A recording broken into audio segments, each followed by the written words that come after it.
الشیطان الرجیم بسم اللہ الرحمن الرحیم السلام علیکم ورحمۃ اللہ وبرکاتہ۔ امید ہے کہ آپ سب خیر و عافیت سے ہوں گے۔ عزیز طلباء، آپ سب کو میں اپنے چینل وائس آف اسٹوڈنٹس میں خوش آمدید کہتا ہوں۔ آج سے ہم شروع کرنے والے ہیں اردو کی کتاب برائے جماعت نحم کے پی کے ٹیکسٹ بک، اور آواز ہے دیا نور کی۔ عزیز طلباء، ویڈیو شروع کرنے سے پہلے چند باتیں عرض کروں۔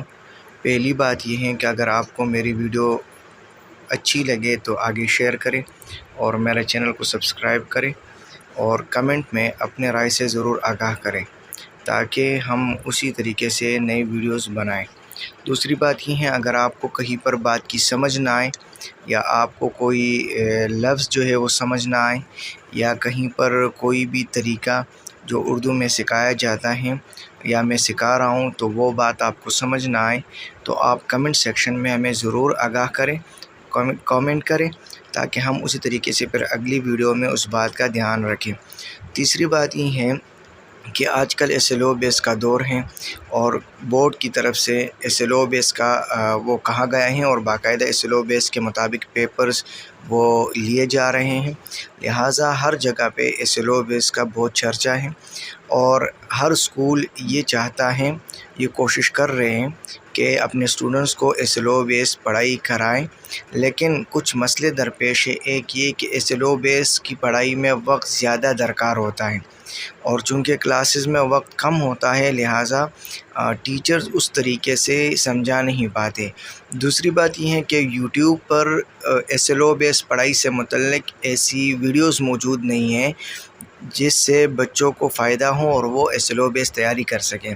لہٰذا میں نے سوچا کہ وائس آف اسٹوڈنٹس کے نام سے ایک چینل بناؤں، اور اس میں تمام مضامین، صرف ایک مضمون نہیں، تمام مضامین ایس ایل او بیس طریقے سے میں پڑھاؤں تاکہ طلباء ان مضامین کو اچھے سے سمجھیں اور ایس ایل او بیس کے مطابق تیاری کریں اور پیپر اٹیمپٹ کریں۔ تو انشاءاللہ میں بھرپور کوشش کروں گا کہ ہر ویڈیو بہتر سے بہترین ہوں، لیکن پھر بھی کبھی کبھی کچھ باتیں آنکھوں سے اوجھل ہوتی ہیں، کچھ باتیں ہمیں میرے ذہن میں وہ بات نہیں ہوگی جو آپ کے ذہن میں شاید آئے، تو کمنٹ سیکشن میں مجھے ضرور آگاہ کریں۔ دوسری بات یہ ہے کہ اگر آپ کو ویڈیو اچھی لگے تو کمنٹ سیکشن میں ضرور مجھے بتائیں۔ یہ میری پہلی ویڈیو ہے اردو کتاب سے متعلق، لہٰذا میں بھرپور کوشش کروں گا کہ صحیح طریقے سے، درست طریقے سے اور اچھے طریقے سے سمجھا سکوں۔ چلیے ویڈیو شروع کرتے ہیں، آپ کا وقت زیادہ نہیں لیتا، تو ویڈیو شروع کرتے ہیں۔ اردو کی کتاب جو برائے جماعت نحم ہے، کے پی کے ٹیکسٹ بک ہے، تو وہ کتاب جو ہے اس کا پہلا حصہ جو ہے حصہ نثر ہے، اور حصہ نثر میں پہلا سبق اخلاق نبی صلی اللہ علیہ وسلم کا ہے۔ اس سبق کے مصنف کا نام مولانا شبلی نعمانی رحمۃ اللہ تعالیٰ علیہ ہیں۔ تو جیسے آپ کو معلوم ہے کہ ہر سبق سے متعلق مصنف کے حالات و واقعات و حالات ذکر کیے گئے ہیں، اس کے بعد سبق جو ہے وہ لایا گیا ہے۔ تو لہٰذا سب سے پہلے ہم مولانا شبلی نعمانی رحمۃ اللہ تعالیٰ علیہ کے بارے میں پڑھیں گے، اور اس کے بعد پھر اخلاق نبی صلی اللہ علیہ وسلم سبق ایس ایل او بیس کے مطابق پڑھیں گے، اور اس کے جتنے بھی طریقے ہیں، جتنی بھی باتیں ہیں اس سبق میں سمجھنے کی پھر انشاءاللہ وہ ڈسکس کریں گے۔ تو چلیے شروع کرتے ہیں۔ لیکچر نمبر 1، مولانا شبلی نعمانی رحمۃ اللہ تعالیٰ علیہ۔ مولانا صاحب تھے، عالم تھے تو مولانا لکھتے تھے، اور اصل نام تھا محمد شبلی نعمانی۔ اپنے ساتھ لکھتے تھے نسبتاً حضرت امام ابو حنیفہ جو امام ہیں حنفی مسلک کے، ان کا اصل نام تھا نعمان بن ثابت رحمۃ اللہ تعالیٰ علیہ، تو ان کی نسبت سے اپنے ساتھ نعمانی لکھتے تھے۔ تو نعمانی کی بات آپ کو سمجھ آ گئی کہ نعمانی اپنے ساتھ وہ کیوں لکھتے تھے۔ تو نعمانی اس لیے لکھتے تھے کہ نعمان بن ثابت رحمۃ اللہ تعالیٰ علیہ جو امام ابو حنیفہ کا نام تھا ان کی وجہ سے لکھتے تھے۔ صحیح ہے۔ دوسری بات یہ ہے جی، اور اس کے بعد مولانا شبلی نعمانی جو ہے ان کی پیدائش، تو مولانا شبلی نعمانی رحمۃ اللہ تعالیٰ علیہ یو پی کے ضلع اعظم گڑھ ضلع اعظم گڑھ کے ایک قصبے بندول میں پیدا ہوئے۔ یہ ضلع ہو گیا اور یہ بندول علاقہ ہو گیا۔ اب کب پیدا ہوئے تھے؟ تو 1857 میں پیدا ہوئے تھے۔ 1857 ان کی تاریخ پیدائش ہے۔ یو پی کس کو کہتے ہیں؟ یہاں پہ میں نے وضاحتاً یہ بات درج کی ہے، میں اس کی تھوڑی سی وضاحت کر لوں۔ اس کو میں ذرا زوم آؤٹ کرتا ہوں تاکہ آپ کو بات کی سمجھ آئے۔ یہاں پہ میں نے لکھا ہے یو پی۔ یو پی سے مراد اتر پردیش ہے، جو بھارت کی ایک ریاست ہے۔ یہ ہندوستان کی ایک ریاست ہے اور اس ریاست کا نام یو پی ہے۔ یو کا مطلب ہے اتر پردیش، پی کا مطلب ہے پردیش۔ تو اس ریاست میں پیدا ہوئے تھے اور اس ریاست کے ایک شہر کا نام ہے اعظم گڑھ، اور اس اعظم گڑھ کے ایک قصبے علاقے کا نام ہے بندول، وہاں پہ پیدا ہوئے تھے۔ 1857 کو پیدا ہوئے تھے، اور یاد رکھے 1857 کو مسلمانوں نے جنگ آزادی لڑی تھی انگریزوں کے خلاف۔ انگریزوں نے ہندوستان پہ قبضہ کر لیا تھا اور مسلمانوں نے ان کے خلاف جنگ لڑی، جس کو جنگ آزادی کہتے ہیں۔ تو 1857 میں مسلمانوں نے جنگ آزادی لڑی۔ تو اسی سال مولانا شبلی نعمانی رحمۃ اللہ تعالیٰ علیہ پیدا ہوئے تھے۔ ان کے والد کا نام شیخ حبیب اللہ تھا۔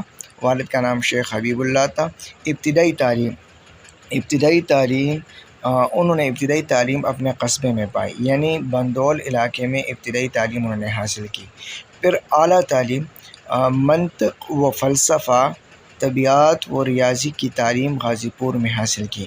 منطق کون سا علم ہے اور فلسفہ کون سا علم ہے؟ تو یہ دونوں میں نے یہاں پہ لکھے ہیں، آپ لوگ ذرا غور فرمائیں۔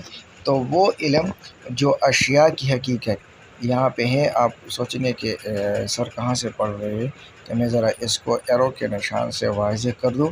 وہ علم جو اشیاء کی حقیقت اور ان کے وجود کے اسباب و علل پر بحث کرتا ہے، فلسفہ کہلاتا ہے۔ یعنی وہ علم کہ جو کسی چیز کی اصل حقیقت بیان کرے اور اس کے وجود میں آنے کا جو سبب ہے یا جو وجہ ہے، علت، اس پہ بحث کرتا ہے۔ مثال کے طور پر دنیا بنی ہے، اللہ تعالیٰ نے بنائی ہے، اور اس دنیا کی حقیقت کیا ہے اور یہ وجود میں آنے کی اس کی اصل وجہ کیا ہے، اس وجہ کو بیان کرتا ہے فلسفہ۔ اور مثال کے طور پر میں دوسری مثال دوں تو نماز ہے۔ نماز اب فرض ہے، اب اس نماز کے فرض ہونے کی سبب کیا ہے اور اس سبب میں کیا ہمارے فائدے ہیں، کیا نقصانات ہیں، وہ تمام چیزیں بیان کرنا یہ فلسفے کا کام ہے۔ صحیح ہے، بات کی سمجھ آ گئی؟ یہ فلسفے کا کام ہے۔ پھر اس کے بعد ہے، میں اس کو ذرا سائڈ پہ کر دوں، ایک منٹ جی۔ پھر اس کے بعد ہے منطق و فلسفہ۔ تو منطق کی تعریف یہ ہے، منطق کی تعریف یہاں پہ ہے کہ وہ علم جو عقلی دلائل سے حق کو حق اور باطل کو باطل ثابت کرتا ہے، منطق کہلاتا ہے۔ یعنی وہ علم جو عقلی بنیادوں پر عقل کو استعمال کر کے سچ کو سچ، صحیح کو صحیح اور غلط کو غلط ثابت کریں۔ مطلب اگر آپ نے کسی چیز کو ثابت کرنا ہے تو اس کے دو طریقے ہیں، ایک عقلی اور ایک نقلی۔ مطلب یہ ہے کہ ایک اسلام سے متعلق کوئی سوال آپ سے پوچھا جائے تو آپ اس کا یہ بتا دو کہ یہ اللہ تعالیٰ نے قرآن میں یہ فرمایا ہے اور حدیث شریف میں یہ بیان ہوا ہے، تو اس کو کہتے ہیں نقل۔ اور اگر آپ اس کو پھر عقل سے انسان کے فائدے اور نقصان سے متعلق سمجھا کے اس کو یہ بات اگر آپ سمجھاؤ اور ثابت کرو کہ عقل کے مطابق بھی یہ بات ٹھیک ہے اور انسان کے عقل کا تقاضا یہ ہے کہ اس بات کو اس طریقے سے مان لیا جائے، تو اس طرح ثابت کرنے کو پھر منطق کہتے ہیں۔ تو یہ ایک علم ہے، فلسفہ بھی علم ہے اور منطق بھی علم ہے۔ پھر اس کے بعد ہے کہ منطق و فلسفہ، طبیعت فزکس کو کہتے ہیں کہ جو مادی اشیاء ہیں، یعنی مادہ اور توانائی دو چیزیں ہیں، ان کے مادے کو بھی یہ ڈسکس کرتا ہے، مادے کے بارے میں بھی پڑھائی ہوتی ہے اور توانائی کے بارے میں بھی بات ہوتی ہے اس میں، اور پھر دونوں کے باہمی تعلق کا ذکر بھی اس میں ہوتا ہے۔ مثال کے طور پر پنکھا ہے، یہ مادہ ہے، میٹر ہے، اور پھر جو بجلی ہے وہ انرجی ہے، توانائی ہے۔ تو جب اس مادے کو توانائی ملتی ہے تو یہ پنکھا چلتا ہے، کام کرتا ہے۔ تو اسی علم کو کہتے ہیں فزکس، طبیعت، اور ریاضی تو میتھس آپ جانتے ہیں وہ علم۔ تو یہ تمام چار علوم جو ہے انہوں نے غازی پور میں حاصل کیے۔ فقہ، دین اسلام کے جو مسائل ہیں ان مسائل کی جو تعلیم ہے وہ انہوں نے رامپور میں حاصل کی، اور علم حدیث کی تعلیم سہارنپور میں حاصل کی۔ حدیث کا جو علم ہے وہ انہوں نے سہارنپور میں حاصل کیا۔ یہاں تک بات کی سمجھ آ گئی ہوگی۔ چلے آگے چلتے ہیں۔ عملی زندگی، مولانا شبلی نعمانی کی عملی زندگی۔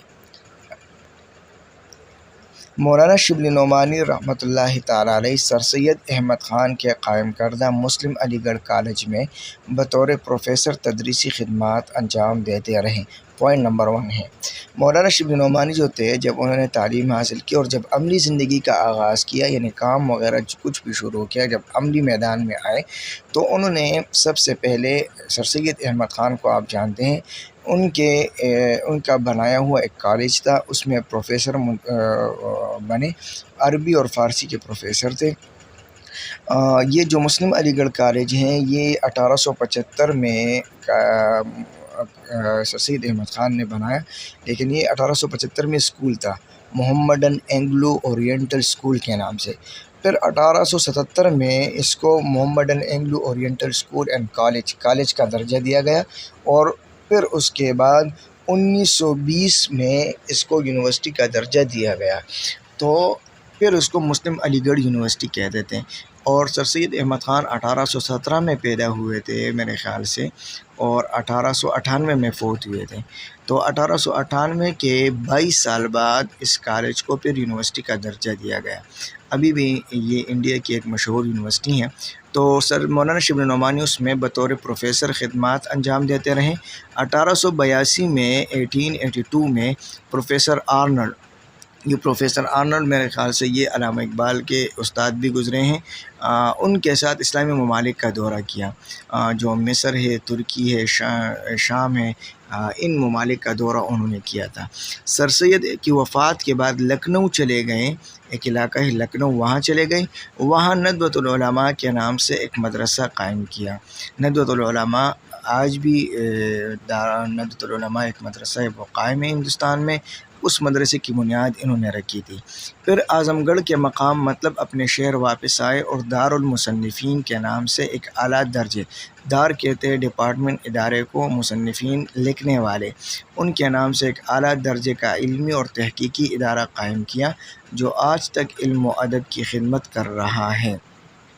یہ ادارہ انہوں نے قائم کیا تھا جہاں پہ تحقیقی کام ہوتا تھا اور کتابیں لکھی جاتی تھیں۔ اس کے بعد ہے خطابات۔ خطاب کس کو کہتے ہیں؟ سب سے پہلے اس کو سمجھتے ہیں کہ خطاب ہے کیا چیز۔ تو خطاب کے متعلق میں نے یہاں پہ تعریف لکھی ہے آپ کی وضاحت کے لیے، کہ وہ خاص نام جو کسی خوبی یا خدمت کی وجہ سے حکومت کی طرف سے، اصل میں اس میں خوبی کی بات نہیں ہوتی، خدمت کی بات ہوتی، جو کسی خدمت کی وجہ سے حکومت کی طرف سے دیا جاتا ہے، خطاب کہلاتا ہے۔ یہ اسم معرفہ کی 4 اقسام ہیں۔ اسم معرفہ خاص نام کو کہتے ہیں، پھر اسم معرفہ کی 4 اقسام ہیں، اسم علم، اسم ضمیر، اسم موصول، اسم اشارہ، اور پھر اسم علم کی 5 اقسام ہیں، جس میں ایک ہے خطاب، لقب، تخلص، کنیت اور عرف۔ تو اس میں سے ایک پھر خطاب ہیں جو خاص نام کسی خدمت کی وجہ سے حکومت کی طرف سے دیا جائے۔ تو پھر مولانا شبلی نعمانی کو بھی خطابات دیے گئے ہیں جن کا ذکر یہاں پہ ہے۔ پہلا خطاب ترکی حکومت نے تمغہ مجیدیہ اور انگریزی حکومت نے شمس العلماء کا خطاب دیا۔ ترکی حکومت نے تمغہ مجیدیہ، یہ پہلا پوائنٹ ہے یہاں پہ کہ ترکی حکومت نے تمغہ مجیدیہ اور انگریزی حکومت نے شمس العلماء کا خطاب دیا۔ ترکی کی حکومت اس وقت سلطنت عثمانیہ تھی، تو جب یہ وہاں پہ اسلامی ممالک کا دورہ کر رہے تھے اور ترکی حکومت میں پہنچے تھے سلطنت عثمانیہ میں، تو اس وقت کے سلطان نے انہیں تمغہ مجیدیہ یعنی اپنے بزرگوں میں ان کو شمار کیا اور ان کو ایک اعزاز دیا، اور انگریزی حکومت نے ان کو شمس العلماء کے علماء میں سورج، جس طرح سورج ستاروں میں روشن نظر آتا ہے آسمان پر، اس طرح علماء میں بڑا عالم، یہ خطاب انگریزوں نے ان کو دیا۔ چلیے آگے چلتے ہیں۔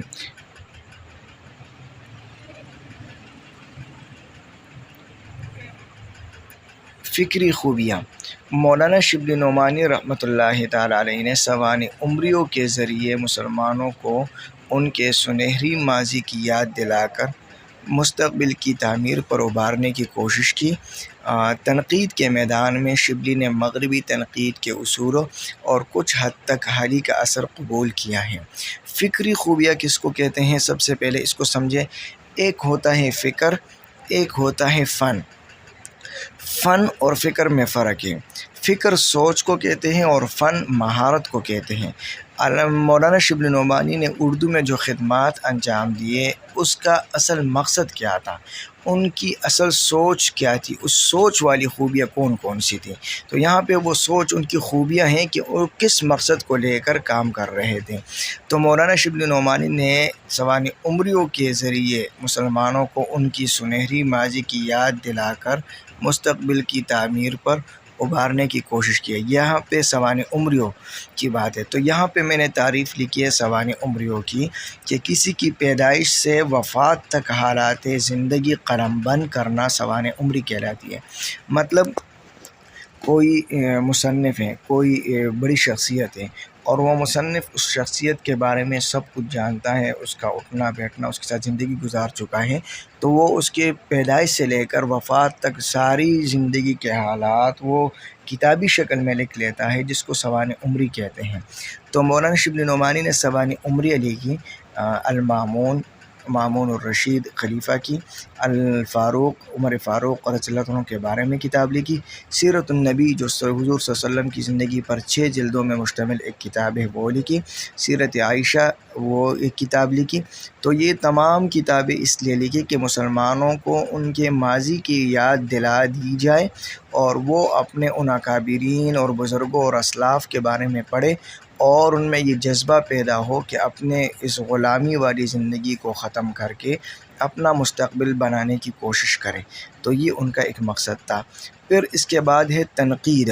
یہاں پہ لفظ ہے تنقید، میں اس کو تھوڑا سا واضح کر دوں کہ تنقید کے میدان میں شبلی نے مغربی تنقید کے اصولوں اور کچھ حد تک حالی کا اثر قبول کیا ہے۔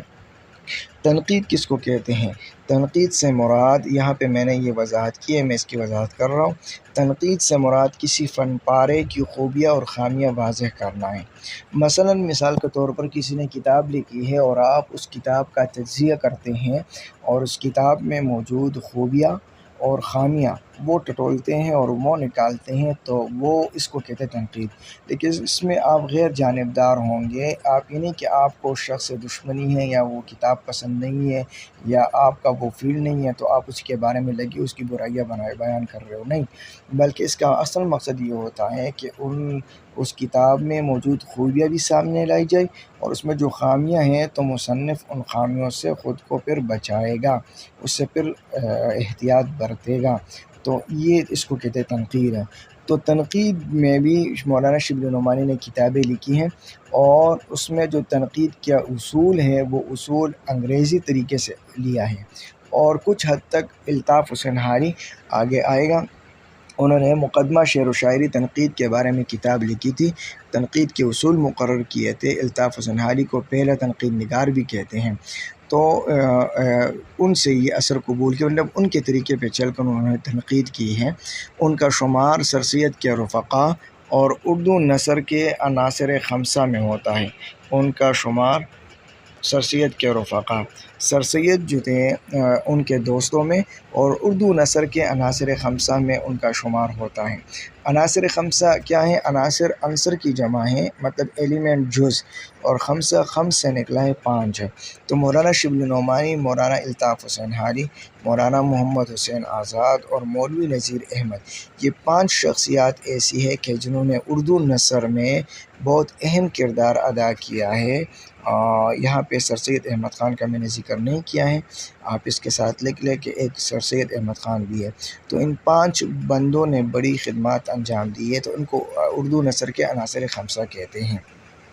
اس کے بارے میں انشاءاللہ میں باقاعدہ ایک ویڈیو بناؤں گا کہ اس میں عناصر خمسہ میں انہوں نے کیا کیا کام کیے ہیں، انشاءاللہ اس کی وضاحت پھر میں کروں گا۔ ان کے تحریروں میں ادب کا مقصدی پہلو نمایاں، مطلب وہ مقصد کے لحاظ سے جو ادب ہے، ادب کی تعریف بھی آگے میں آپ کو بتاتا ہوں کہ جب انہوں نے کتابیں لکھی ہے تو اس کتاب کا مقصد مسلمانوں کی ترقی ہے، اور مقصدی لحاظ سے انہوں نے کتابیں لکھی ہے۔ یہ نہیں ہے کہ مطلب اس کو شوق تھا، یا یہ کہ بس وہ جو ہے نا مزاحیہ یا اس طرح کی باتیں کریں، نہیں، بلکہ ایک مقصد کے تحت انہوں نے کتابیں لکھی ہیں۔ پھر آگے پوائنٹ نمبر 4 ہے کہ ان کا نصب العین یہ ہے کہ مسلمانوں کی تہذیب اور تاریخ کو نئے لوگوں کے سامنے اس انداز سے پیش کیا جائے کہ ان کے دل میں اپنے ماضی کے متعلق خود اعتمادی پیدا ہو اور وہ اپنے مستقبل کو بہتر بنانے کی طرف متوجہ ہوں۔ نصب العین مقصد یہ تھا کہ مسلمانوں کی تاریخ مسلمانوں کے سامنے اس انداز سے پیش کی جائے کہ وہ اپنے ماضی سے متعلق خود اعتماد ہو، ان میں اعتماد پیدا ہو اور وہ اپنے زندگی کو بہتر بنانے کے لیے کام کریں۔ پھر آگے جو پوائنٹ ہے کہ تاریخ نگاری، تاریخ لکھنے میں سیرت النبی، المامون، الفاروق، ساری تاریخیں انہوں نے ذکر کی ہیں، اور تنقید کی کتاب سید شعر العجم، تو ان میں ان کا بہت بلند مقام ہے، صحیح ہے، ان کا مقام بہت بلند ہے۔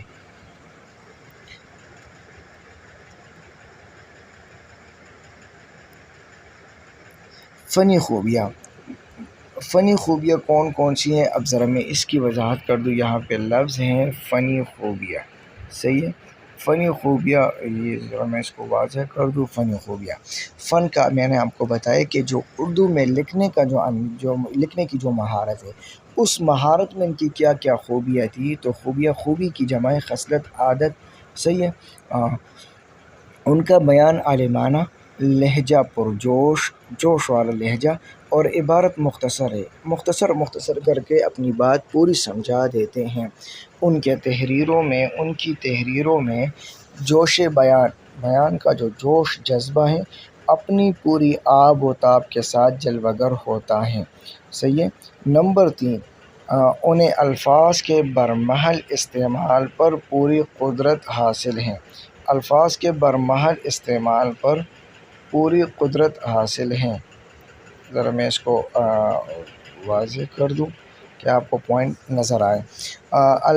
اپنے الفاظ درست جگہ پہ درست لفظ کا استعمال، اس کو کہتے ہیں برمحل استعمال، محل جگہ کو کہتے ہیں، صحیح۔ اور وہ موتی چنتے اور موتی پروتے ہیں، مطلب جیسے کوئی بندہ ہیرے جو ہے لڑی میں پرو رہا ہے، اس طرح مولانا شبلی نعمانی خوبصورت الفاظ اپنی اپنی جگہ پہ صحیح طریقے سے استعمال کر کے وہ چنتے ہیں اور استعمال کرتے ہیں۔ علمی مسائل میں ان کا انداز شگفتہ، نرم انداز اپناتے ہیں، سخت لہجہ ان کا نہیں ہے۔ عبارت لکائی جو ہے وہ سلیس، بہت آسان لکائی ہے، روا، ایک طریقے سے مسلسل ایک ہی بات بیان کر کے ختم کر لیتے ہیں، اور بے ساختہ ہیں، بلا تکلف، اس میں کوئی بناوٹ نہیں ہے ان کی عبارت میں، بلکہ سادہ الفاظ استعمال کر کے بات خوبصورت طریقے سے روانی کے ساتھ آسان طریقے سے ختم کرتے ہیں۔ اسلوب محققانہ، جو طریقہ ان کا ہے، اسلوب انداز، یہ تحقیق والا ہے، باقاعدہ تحقیق سے بات انہوں نے بیان کی ہوتی ہیں، جبکہ فقروں میں شعر کی حکمت، شاعری کی وہ جو حکمت ہے اور بیان کا جو جادو ہے وہ ہوتا ہے۔ علمی کارنامہ، ان کا سب سے بڑا علمی کارنامہ سیرت النبی صلی اللہ علیہ وسلم ہے، جس کی انہوں نے ابھی 2 ہی جلدیں لکھی تھی کہ موت نے قلم ہاتھ سے چھین لیا۔ اس کی ابتدا 1903 میں کی تھی، یہ سیرت النبی، اور سیرت النبی کی بقیہ 4 جلدیں ان کے لائق شاگرد مولانا سید سلیمان ندوی رحمۃ اللہ تعالیٰ علیہ نے مرتب کی۔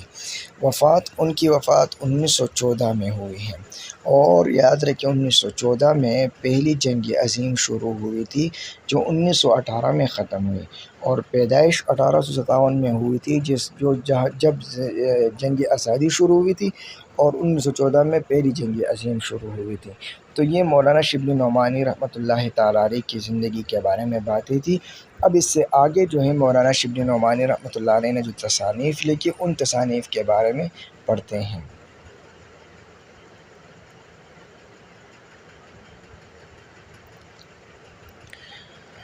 تصانیف مولانا شبلی نعمانی رحمۃ اللہ علیہ کی نمایاں تصانیف یہ ہیں: سیرت النعمان، جو پہلی کتاب ہے سیرت النعمان، یہ مولانا شبلی نعمانی رحمۃ اللہ علیہ نے امام ابو حنیفہ رحمۃ اللہ تعالیٰ علیہ کے بارے میں کتاب لکھی، جن کا اصل نام نعمان بن ثابت تھا۔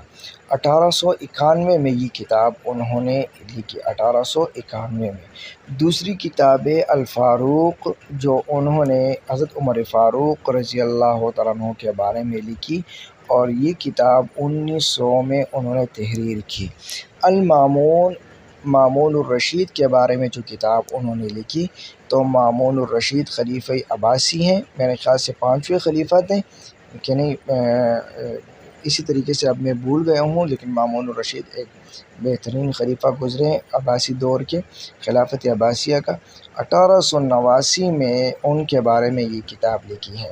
سوانح مولانا روم، جلال الدین رومی ایک بزرگ عالم گزرے ہیں، مولانا رومی کے نام سے مشہور ہے، ان کی زندگی کے بارے میں کتاب لکھی ہے 1906 میں۔ اور الغزالی، امام محمد بن محمد الغزالی کے بارے میں کتاب ہے امام غزالی، اور 1902 میں یہ کتاب انہوں نے تحریر کی۔ اورنگزیب عالمگیر کے بارے میں جو کتاب انہوں نے لکھی، تو اورنگزیب عالمگیر پر ایک نظر، مغل بادشاہ تھے، مغل دور کے بادشاہ تھے، 1707 میں وہ وفات ہوئے تھے، 1707 میں، اور ان کے بارے میں کتاب 1909 کو کتاب لکھی۔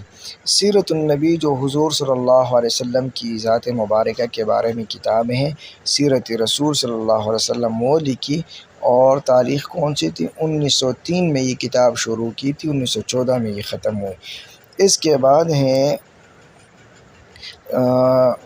موازنے، یہ ذرا غلط ہوا، میں اس کو ٹھیک کرتا ہوں۔ مواز شعر العجم، فارسی شاعری کی تاریخ ہے، مطلب کہ غیر عرب ہندوستان کے شعراء کے بارے میں کتاب لکھی 1910 میں یہ کتاب انہوں نے تحریر کی، 1910 میں۔ اور اس کے بعد ہیں موازنے انیس و دبیر، 2 شعراء ہیں انیس و دبیر، ان کے بارے میں تنقیدی کتاب لکھی 1907 میں۔ اور سفرنامہ ایک کتاب انہوں نے لکھی، سفرنامہ روم و مصر و شام، 1892 میں جب وہاں سے تشریف لائے تو پھر انہوں نے یہ تصنیف لکھی۔ یہ تھا مولانا شبلی نعمانی رحمۃ اللہ تعالیٰ علیہ کے بارے میں باتیں جو ہم نے پڑھی، اور امید ہے کہ آپ کو یہ ساری باتیں سمجھ آ گئی ہوگی۔ اب چلتے ہیں سبق سے متعلق اور سبق پڑھتے ہیں۔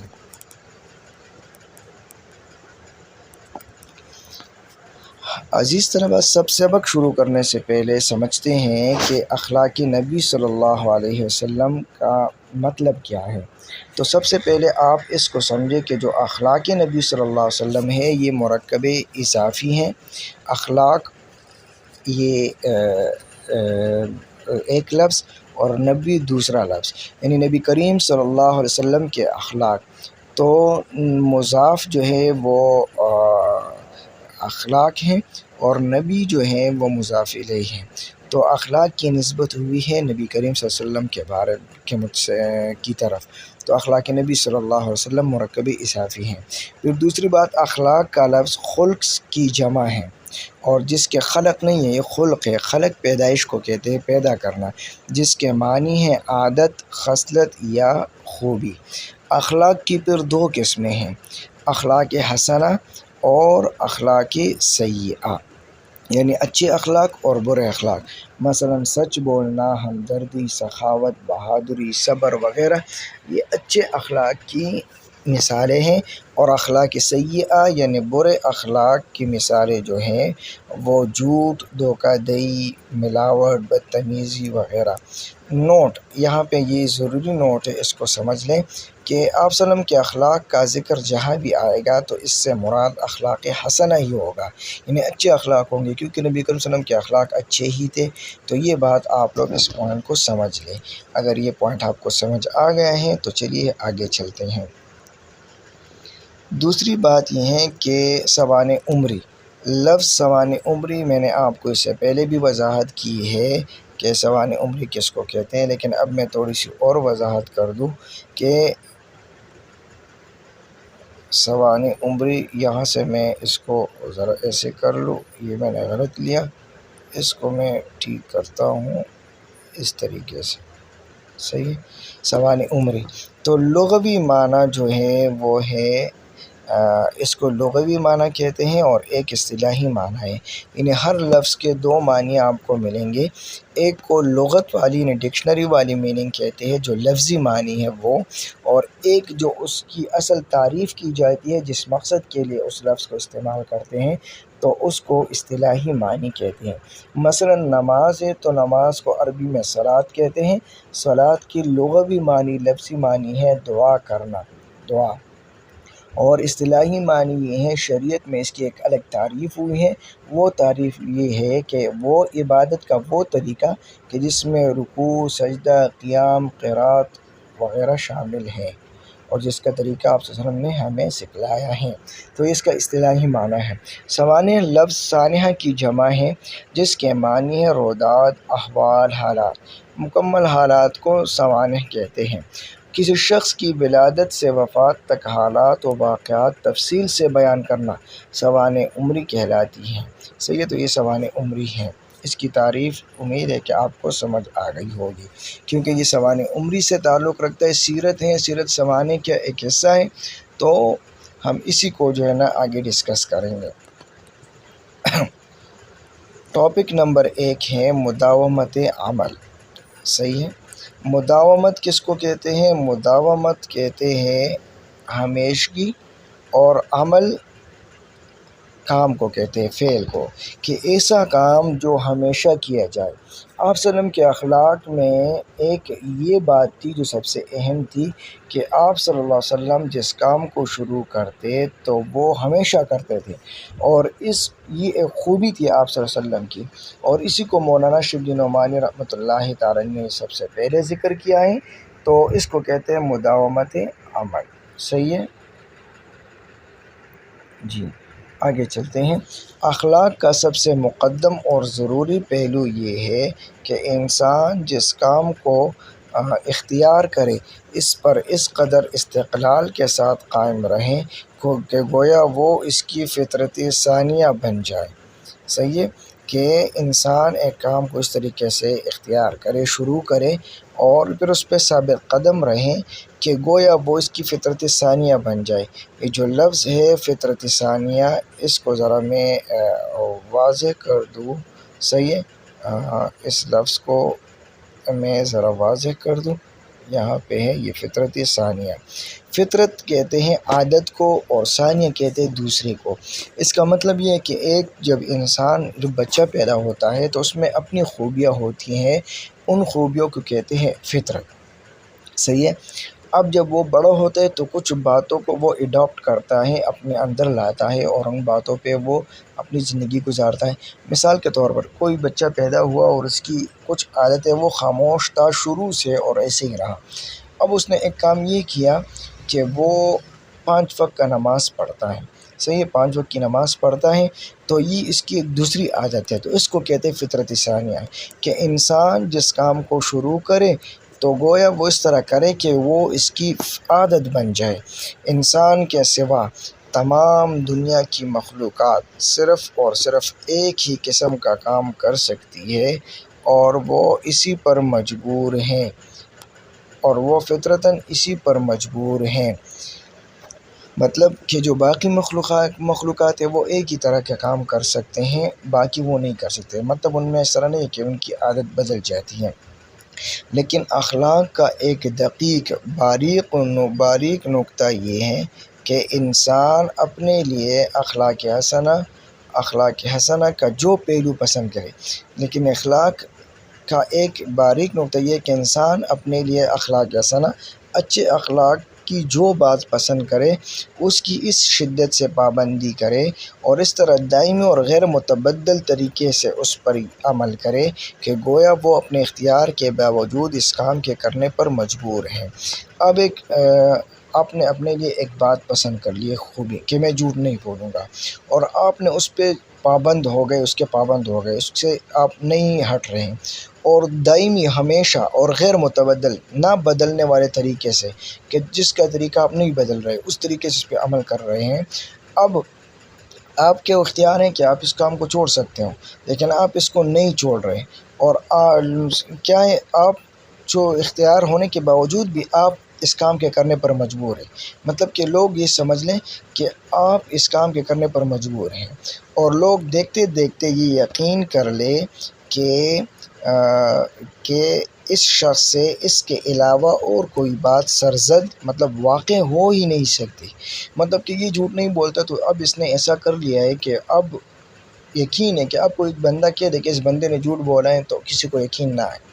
گویا اس سے یہ افعال فعل کی جمع ہے، یہ کام اس طرح ہوتے ہیں، صادر ہوتے ہیں، واقع ہوتے ہیں، جیسے سورج آفتاب ہوگا تو روشنی ہوگی، تو اگر سورج ہے تو اس سے روشنی نکلے گی، درخت سے پھل اور پھول سے خوشبو، کہ یہ خصوصیات ان سے کسی حالت میں الگ نہیں ہو سکتی۔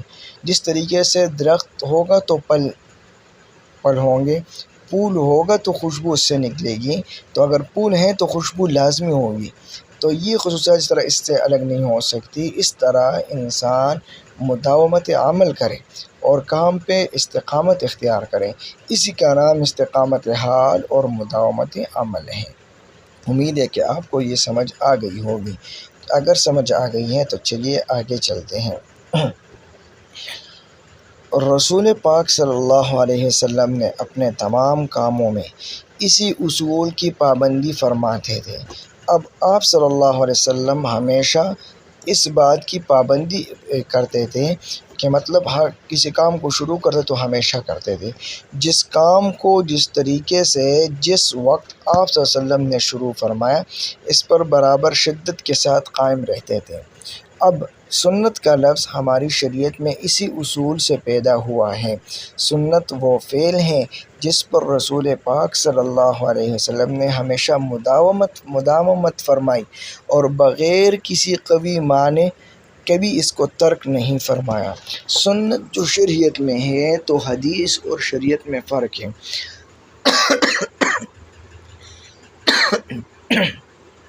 حدیث ہر وہ کام یا بات جو آپ صلی اللہ علیہ وسلم نے کی ہے اس کو کہتے ہیں حدیث ہے۔ اب جو سنت ہے، سنت یہ ہے کہ جو کام آپ صلی اللہ علیہ وسلم نے کیا ہے لیکن ہمیشہ کیا ہے، کبھی نہیں چھوڑا، تو اس کو کہتے ہیں سنت۔ تو سنت وہ فعل وہ کام ہے جس پر رسول پاک صلی اللہ علیہ وسلم نے ہمیشہ مداومت فرمائی ہے، اور بغیر کسی قوی معنی، کوئی ایسی رکاوٹ جو بہت زیادہ مطلب کہ بڑی رکاوٹ ہو۔ مثال کے طور پر کوئی بندہ بیمار ہو جائے اور وہ ایسا بیمار ہو جائے کہ وہ اٹھ ہی نہ سکے، تو وہ کام اس سے رہ جائے، لیکن اس کو کبھی ترک نہیں فرمایا، چھوڑا نہیں ہے۔ اس بنا پر جس قدر سنن ہے، سنت کی جمع سنن، وہ در حقیقت آپ صلی اللہ علیہ وسلم کی استقامت حال اور مداومت عمل کی ناقابل انکار مثالیں ہیں۔ یہ سبق نمبر 1 ختم ہوا، اور سبق نمبر 1 کے ساتھ یہ میں اس طرف لا دوں۔ میں بڑی کوشش کر رہا تھا کہ میں اس کو کسی جگہ پہ رکھ دوں تاکہ میں طریقے سے آپ کو بات سمجھا سکوں، لیکن مجھے سمجھ نہیں آ رہی تھی۔ چلو اس کو اب سمجھ کر لیتا ہوں۔ ہاں، یہاں پہ ٹھیک ہے۔ اب یہ ہم نے ایک ٹاپک پڑھ لیا، اب اس ٹاپک سے متعلق یہ سوالات ہیں، ہم نے ان سوالوں کو اب حل کرنا ہے۔ یاد رکھیں بیٹا، آپ کے پرچے میں جو اسلوب ہے اس میں ایک عبارت آئے گی سب سے پہلے، کویشچن نمبر 1 تا 4 1 تا 4 جو ہیں، اور اس پیراگراف میں 4 سوال آپ سے پوچھے جائیں گے اور ہر سوال میں 2 سوال ہوں گے۔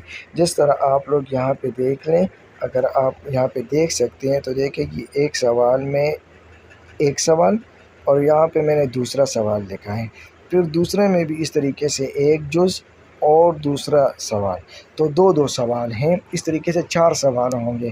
آپ لوگوں نے ایک سوال کو ایک صفحے پر حل کرنا ہے۔ اب اس کا طریقہ کیا ہے، آگے میں چل کے آپ کو اس کا پورا طریقہ سمجھاؤں گا۔ تو یہ سوال ذرا سن لیں کہ اخلاق کا سب سے مقدم اور ضروری پہلو کون سا ہے۔ اس پیراگراف کو آپ سامنے رکھیں اور اس سوال کا الگ سے ایک جواب لکھیں۔ اور فطرت ثانیہ سے کیا مراد ہے؟ فطرت ثانیہ سے کیا مراد ہے میں نے آپ کو سمجھایا بھی اور کتاب میں بھی لکھا ہوا ہے۔ جو سبق ہے اس میں آپ کو ابھی میں نے پڑھایا ہے، وہ آپ لوگ دیکھ لیں تو وہ جواب 2 جواب آپ کے پاس ہو جائیں گے نا۔ تو ایک سوال ہے 2 جواب ہو جائیں گے۔ اب آپ نے کیا کرنا ہے، آپ کے پرچے میں ای مارکنگ شیٹ میں ایک صفحہ نمبر 1 کے لیے صفحہ نمبر 1 سوال نمبر 1 کے لیے مختص ہوگا، مخصوص ہوگا۔ آپ نے اس پہ ایک ہیڈنگ پہلے دینی ہے اور یہ پہلے جز کا جواب لکھنا ہے۔ پھر اس کے بعد ایک لائن چھوڑیں گے اور دوسرے جز کی جو ہیڈنگ ہے وہ وہاں پہ فطرت ثانیہ دیں گے اور دوسرے جز کا جو جواب ہے وہ آپ لکھیں گے۔ تو مطلب آپ ایک سوال کو 2 حصوں میں تقسیم کرو گے اور 2 جواب لکھو گے ایک ہی پیج پر، تو آپ کا مکمل جواب ہو جائے گا، تو تبھی آپ کو 4 نمبر ملیں گے۔ دونوں کو ملا کر آپ نے جواب نہیں لکھنا۔ پورا پیج ہے تو پورے پیج کو ہم نے بھرنا ہے، تو ہم ایک جز کا الگ جواب اسی ایک صفحے پر اور دوسرے جز کو الگ ہیڈنگ دے کے اسی صفحے پر اس کا جواب لکھیں گے۔ میں آپ کو آگے طریقہ سمجھاتا ہوں، میں نے یہاں پہ سوالات حل کیے ہیں، آپ کو میں پورا طریقہ سمجھاتا ہوں۔ سوال نمبر 2 کا طریقہ بھی ایسے ہی ہے کہ اخلاق کا دقیق نقطہ کون سا ہے، وضاحت کریں اور لوگ دیکھتے دیکھتے کس بات کا یقین کر لیں۔ سوال نمبر 3، انسان کے سوا تمام مخلوقات کون سا کام کر سکتے ہیں اور رسول پاک صلی اللہ علیہ وسلم کس اصول کی پابندی کرتے تھے؟ سنت کی تعریف کریں، نیز آپ صلی اللہ علیہ وسلم کی سنن کس چیز کی ناقابل انکار مثالیں ہیں۔ تو یہ 4 سوال ہے، آپ کوشش کریں کہ ان 4 سوالوں کو خوبصورت طریقے سے حل کر لوں، اور اگر حل کر لیا تو پھر آپ لوگ کمنٹ سیکشن میں مجھے بتائیں کہ آپ لوگوں نے ان سوالوں کے کس طرح جواب لکھے ہیں۔ پھر میں ایسے کر لوں گا، شاید میں آپ لوگوں کے ساتھ اپنا نمبر شیئر کر لوں گا، ایک واٹس ایپ گروپ بنا لوں گا، اس میں پھر آپ تمام اسٹوڈنٹس کو شامل کر لوں گا، تو یہ سوال جتنے بھی آپ لوگ طریقے کرتے ہیں تو وہ سوال میں چیک کر لوں گا۔ صحیح ہے، یہ طریقہ میرے خیال سے مناسب رہے گا۔ تو چلیے آگے چلتے ہیں۔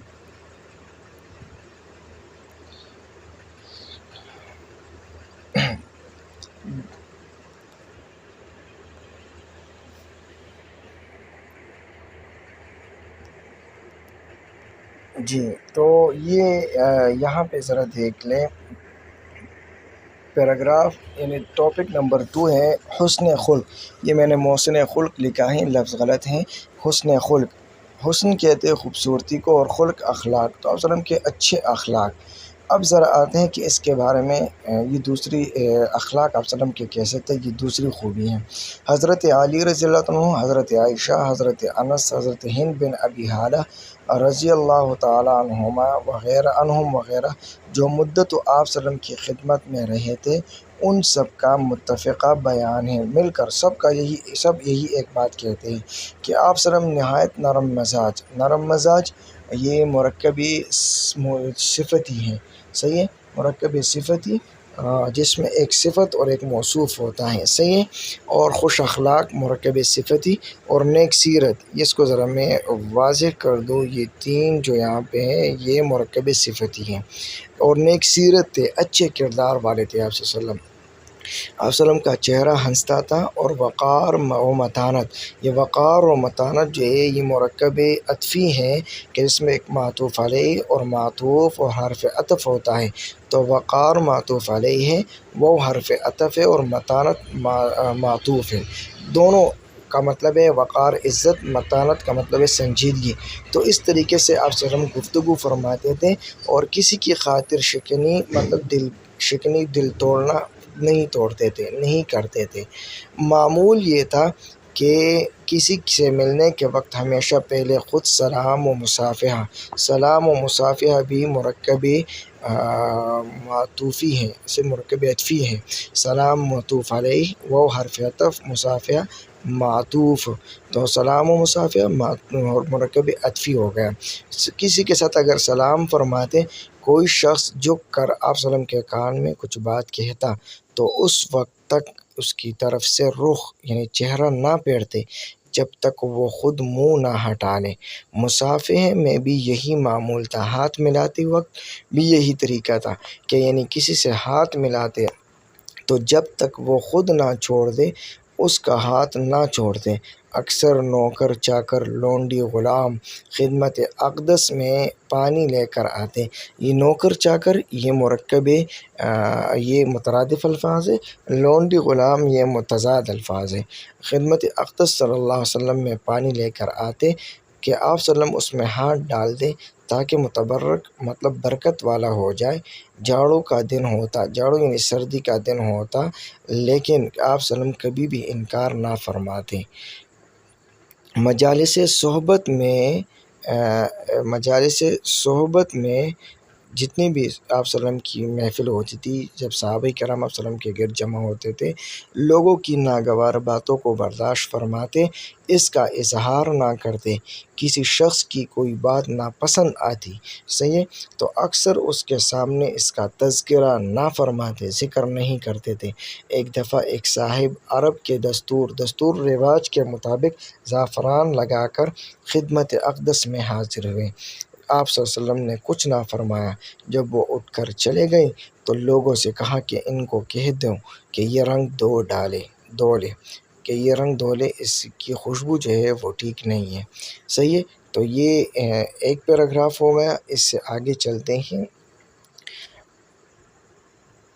مجلس نبی صلی اللہ علیہ وسلم میں جگہ بہت کم ہوتی تھی۔ جو لوگ پہلے آ کر بیٹھ جاتے تھے ان کے بعد جگہ باقی نہیں رہتی تھی۔ ایسے موقع پر آپ صلی اللہ علیہ وسلم خود اپنی ردائے مبارک بچھا دیتے تھے۔ اگر کوئی شخص اس وقت آ جاتا تو آپ صلی اللہ علیہ وسلم اپنی چادر مبارک اٹھا کے ان کو دیتے کہ اس پر بیٹھ جاؤ۔ کسی کی کوئی بات بری معلوم ہوتی تو مجلس میں نام لے کر اس کا ذکر نہ فرماتے کہ مطلب اس شخص نے یہ کہا ہے اور یہ ٹھیک نہیں ہے، بلکہ صیغہ تعمیم کا مطلب یہ ہوتا ہے کہ عام الفاظ میں، یہ لفظ جو ہے اس کو ذرا دیکھ لو، عام الفاظ میں تعمیم، عام کوئی لفظ استعمال کرتے تھے، اس کے ساتھ فرماتے تھے کہ لوگ ایسا کرتے ہیں، بعض لوگ ایسا کہتے ہیں، بعض لوگوں کی یہ عادت ہے۔ تو اس سے یہ معلوم ہوتا کہ ہاں کچھ لوگ اس طرح کرتے ہیں، لیکن یہ معلوم نہ ہوتا کہ وہ یہ بندہ یہ ہے۔ یہ طریقہ ابہام، چھپا ہوا طریقہ، اس لیے فرماتے تھے کہ شخص مخصوص خاص شخص کی ذلت نہ ہو، بے عزتی نہ ہو، اور اس کے احساس غیرت میں کمی نہ آئے۔ تو یہ پیراگراف نمبر 2 بھی ختم ہوا۔ اب اس کے جو سوالات ہیں وہ حل کرتے ہیں کہ اس میں کس طریقے سے ہم نے سوالوں کو حل کرنا ہے، صحیح ہے۔ سوال نمبر 1 ہے، اس کو میں ذرا کاٹ لوں، اچھا یہ میں ذرا یہاں سے پکڑ کے اس کو ادھر تک لے آؤں،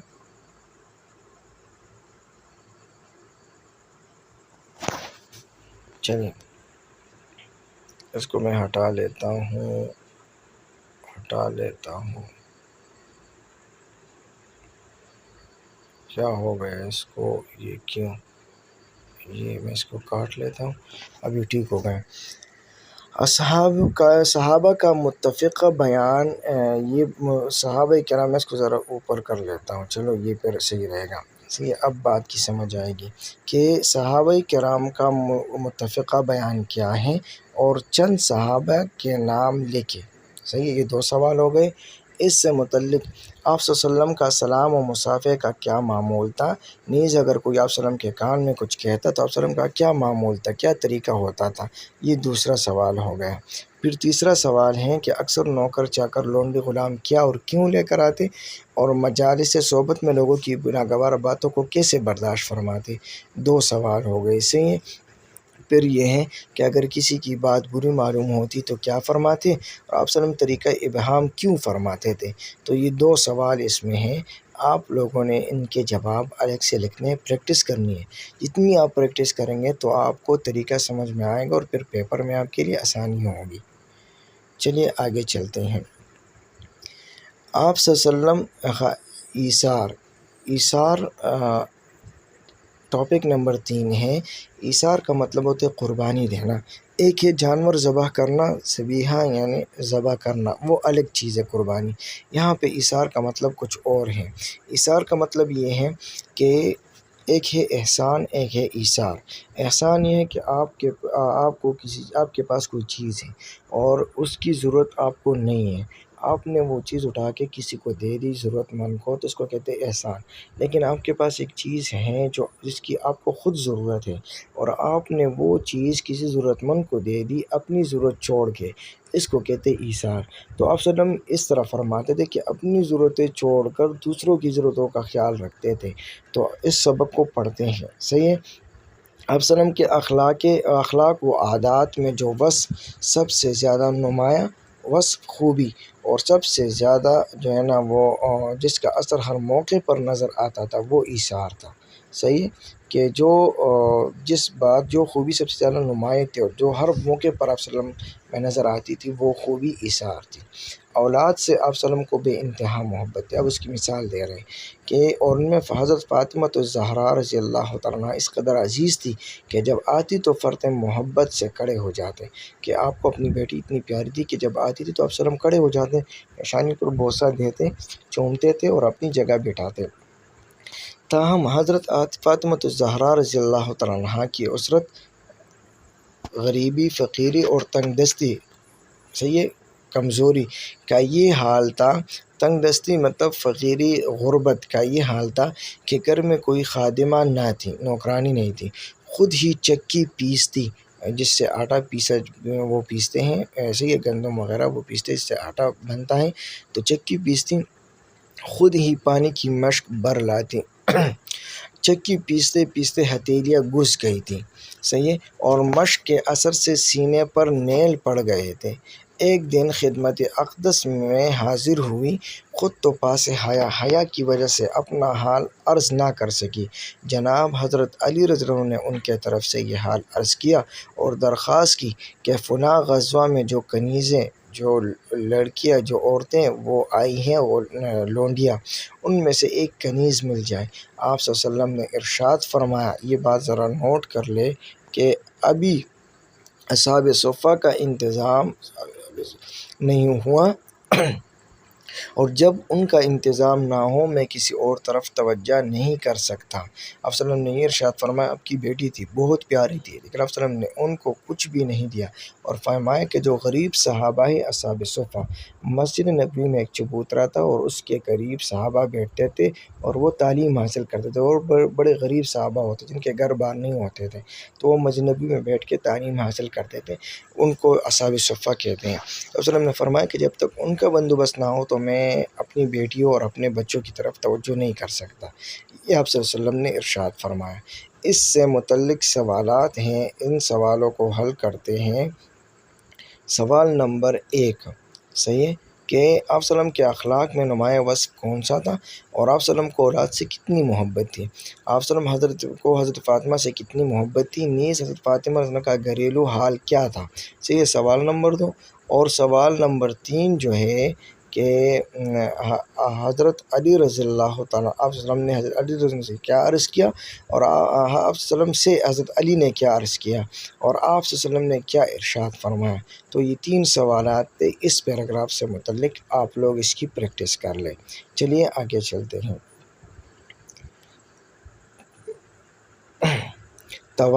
تواضع کا مطلب ہے عاجزی، انکساری۔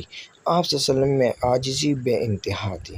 اب اس کے بارے میں کیا باتیں ہیں؟ تو گھر کا کام کاج خود کرتے، کپڑوں میں پیون لگاتے، گھر میں خود جھاڑو دیتے، دودھ دھو لیتے، بازار سے سودا لاتے، جوتی پٹ جاتی تو خود گانٹھ لیتے، مرمت کرتے۔ گدے کی سواری سے آپ صلی اللہ علیہ وسلم کو آر نہ تھا، شرم نہ تھا۔ گدے کی سواری بھی کرتے تھے اور غلاموں اور مسکینوں کے ساتھ بیٹھتے اور ان کے ساتھ کھانا کھانے سے پرہیز نہ تھا۔ ایک دفعہ گھر سے باہر تشریف لائے، اب واقعہ سنیں، تو لوگ تعظیم مطلب عزت کے لیے اٹھ کھڑے ہوئے، تعظیم عزت کے لیے اٹھ کھڑے ہوئے۔ فرمایا اہل عجم کی طرح تعظیم کے لیے نہ اٹھو، کہ جو غیر عرب کے بادشاہ ہیں وہ کیا کرتے ہیں، ان کے جو رعایا ہیں وہ ان کو سجدہ بھی کرتے ہیں اور ان کے لیے کھڑے بھی ہوتے ہیں، تو آپ لوگوں نے اس طرح میرے لیے نہیں کھڑے ہونا۔ غریب سے غریب بیمار ہوتا تو عیادت کے لیے، بیمار پرسی کے لیے تشریف لے جاتے تھے، عیادت بیمار پرسی کے لیے تشریف لے جاتے تھے۔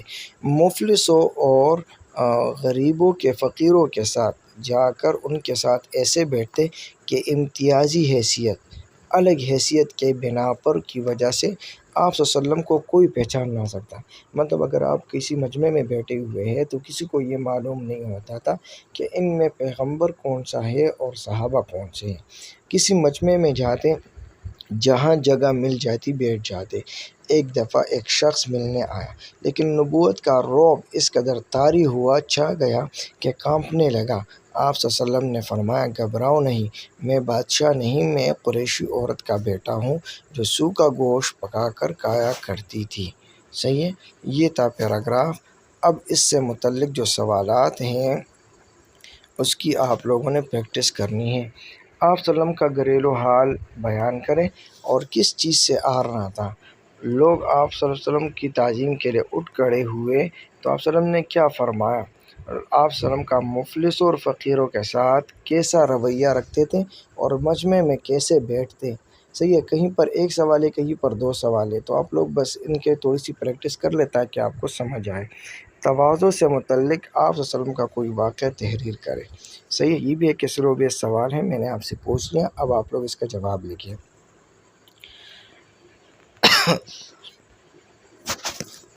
اگلا پوائنٹ ہے جو پیراگراف ہے وہ ہے بچوں پر شفقت، کہ آپ صلی اللہ علیہ وسلم بچوں پر شفقت فرماتے تھے، بچوں پر نہایت شفقت فرماتے۔ معمول یہ تھا کہ سفر سے تشریف لاتے تو راہ میں جو بچے ملتے، راستے میں جو بچے ملتے، ان میں سے کسی کو اپنے ساتھ سواری پر آگے پیچھے بٹھا لیتے۔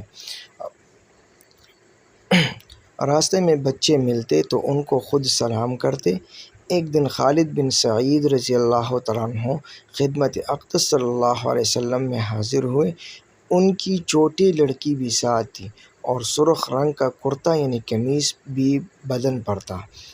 ایک صحابی ہے خالد بن سعید رضی اللہ عنہ، ان کے ساتھ ان کی بیٹی تھی اور ان کی بیٹی نے سرخ قمیص پہن رکھا تھا۔ آپ صلی اللہ علیہ وسلم نے فرمایا ثنا ثنا، حبشی زبان میں حسنہ کو ثنا کہتے ہیں، مطلب حسنہ بہت پیارا بہت پیارا، تو ثنا فرمایا۔ چونکہ ان کی پیدائش حبش میں ہوئی تھی اس لیے آپ صلی اللہ علیہ وسلم نے اسی مناسبت سے حبشی تلفظ میں حسنہ کے بجائے ثنا فرمایا۔ یہ محبت اور شفقت مسلمان بچوں تک محدود نہ تھی بلکہ مشرکین کے بچوں پر بھی اس طرح لطف فرماتے تھے، ان پر بھی بہت خفا ہوتے تھے۔ ایک دفعہ ایک غزوے میں چند بچے جپیٹ میں آ کر مارے گئے۔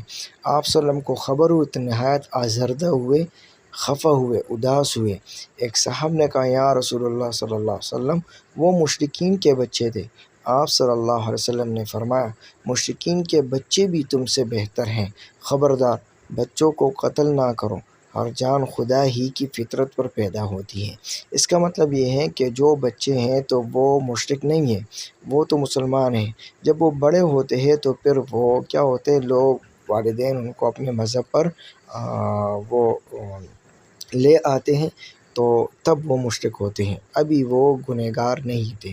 صحیح ہے، آگے چلتے ہیں۔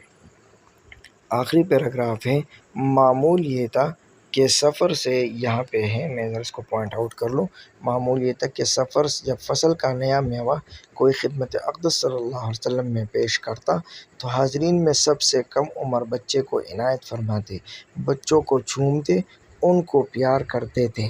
ایک دفعہ یہ دوسرا لائن ہے، ایک دفعہ آپ صلی اللہ علیہ وسلم بچوں کو اسی طرح پیار کر رہے تھے کہ ایک بدو آیا، اس نے کہا، بدو مطلب کہ گاؤں کا رہنے والا، صحیح ہے، دیہاتی بندہ تھا، وہ آیا، تم لوگ بچوں کو پیار کرتے ہو، میرے 10 بچے ہیں، مگر اب تک میں نے کسی کو پیار نہیں کیا۔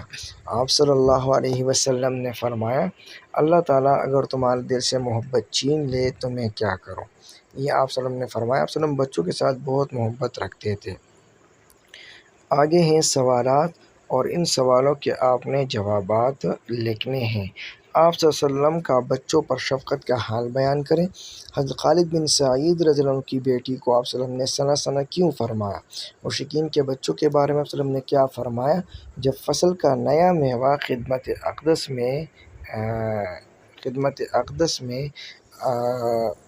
جب فصل کا نیا میوہ آتا تو وسلم کس کو عنایت فرماتے؟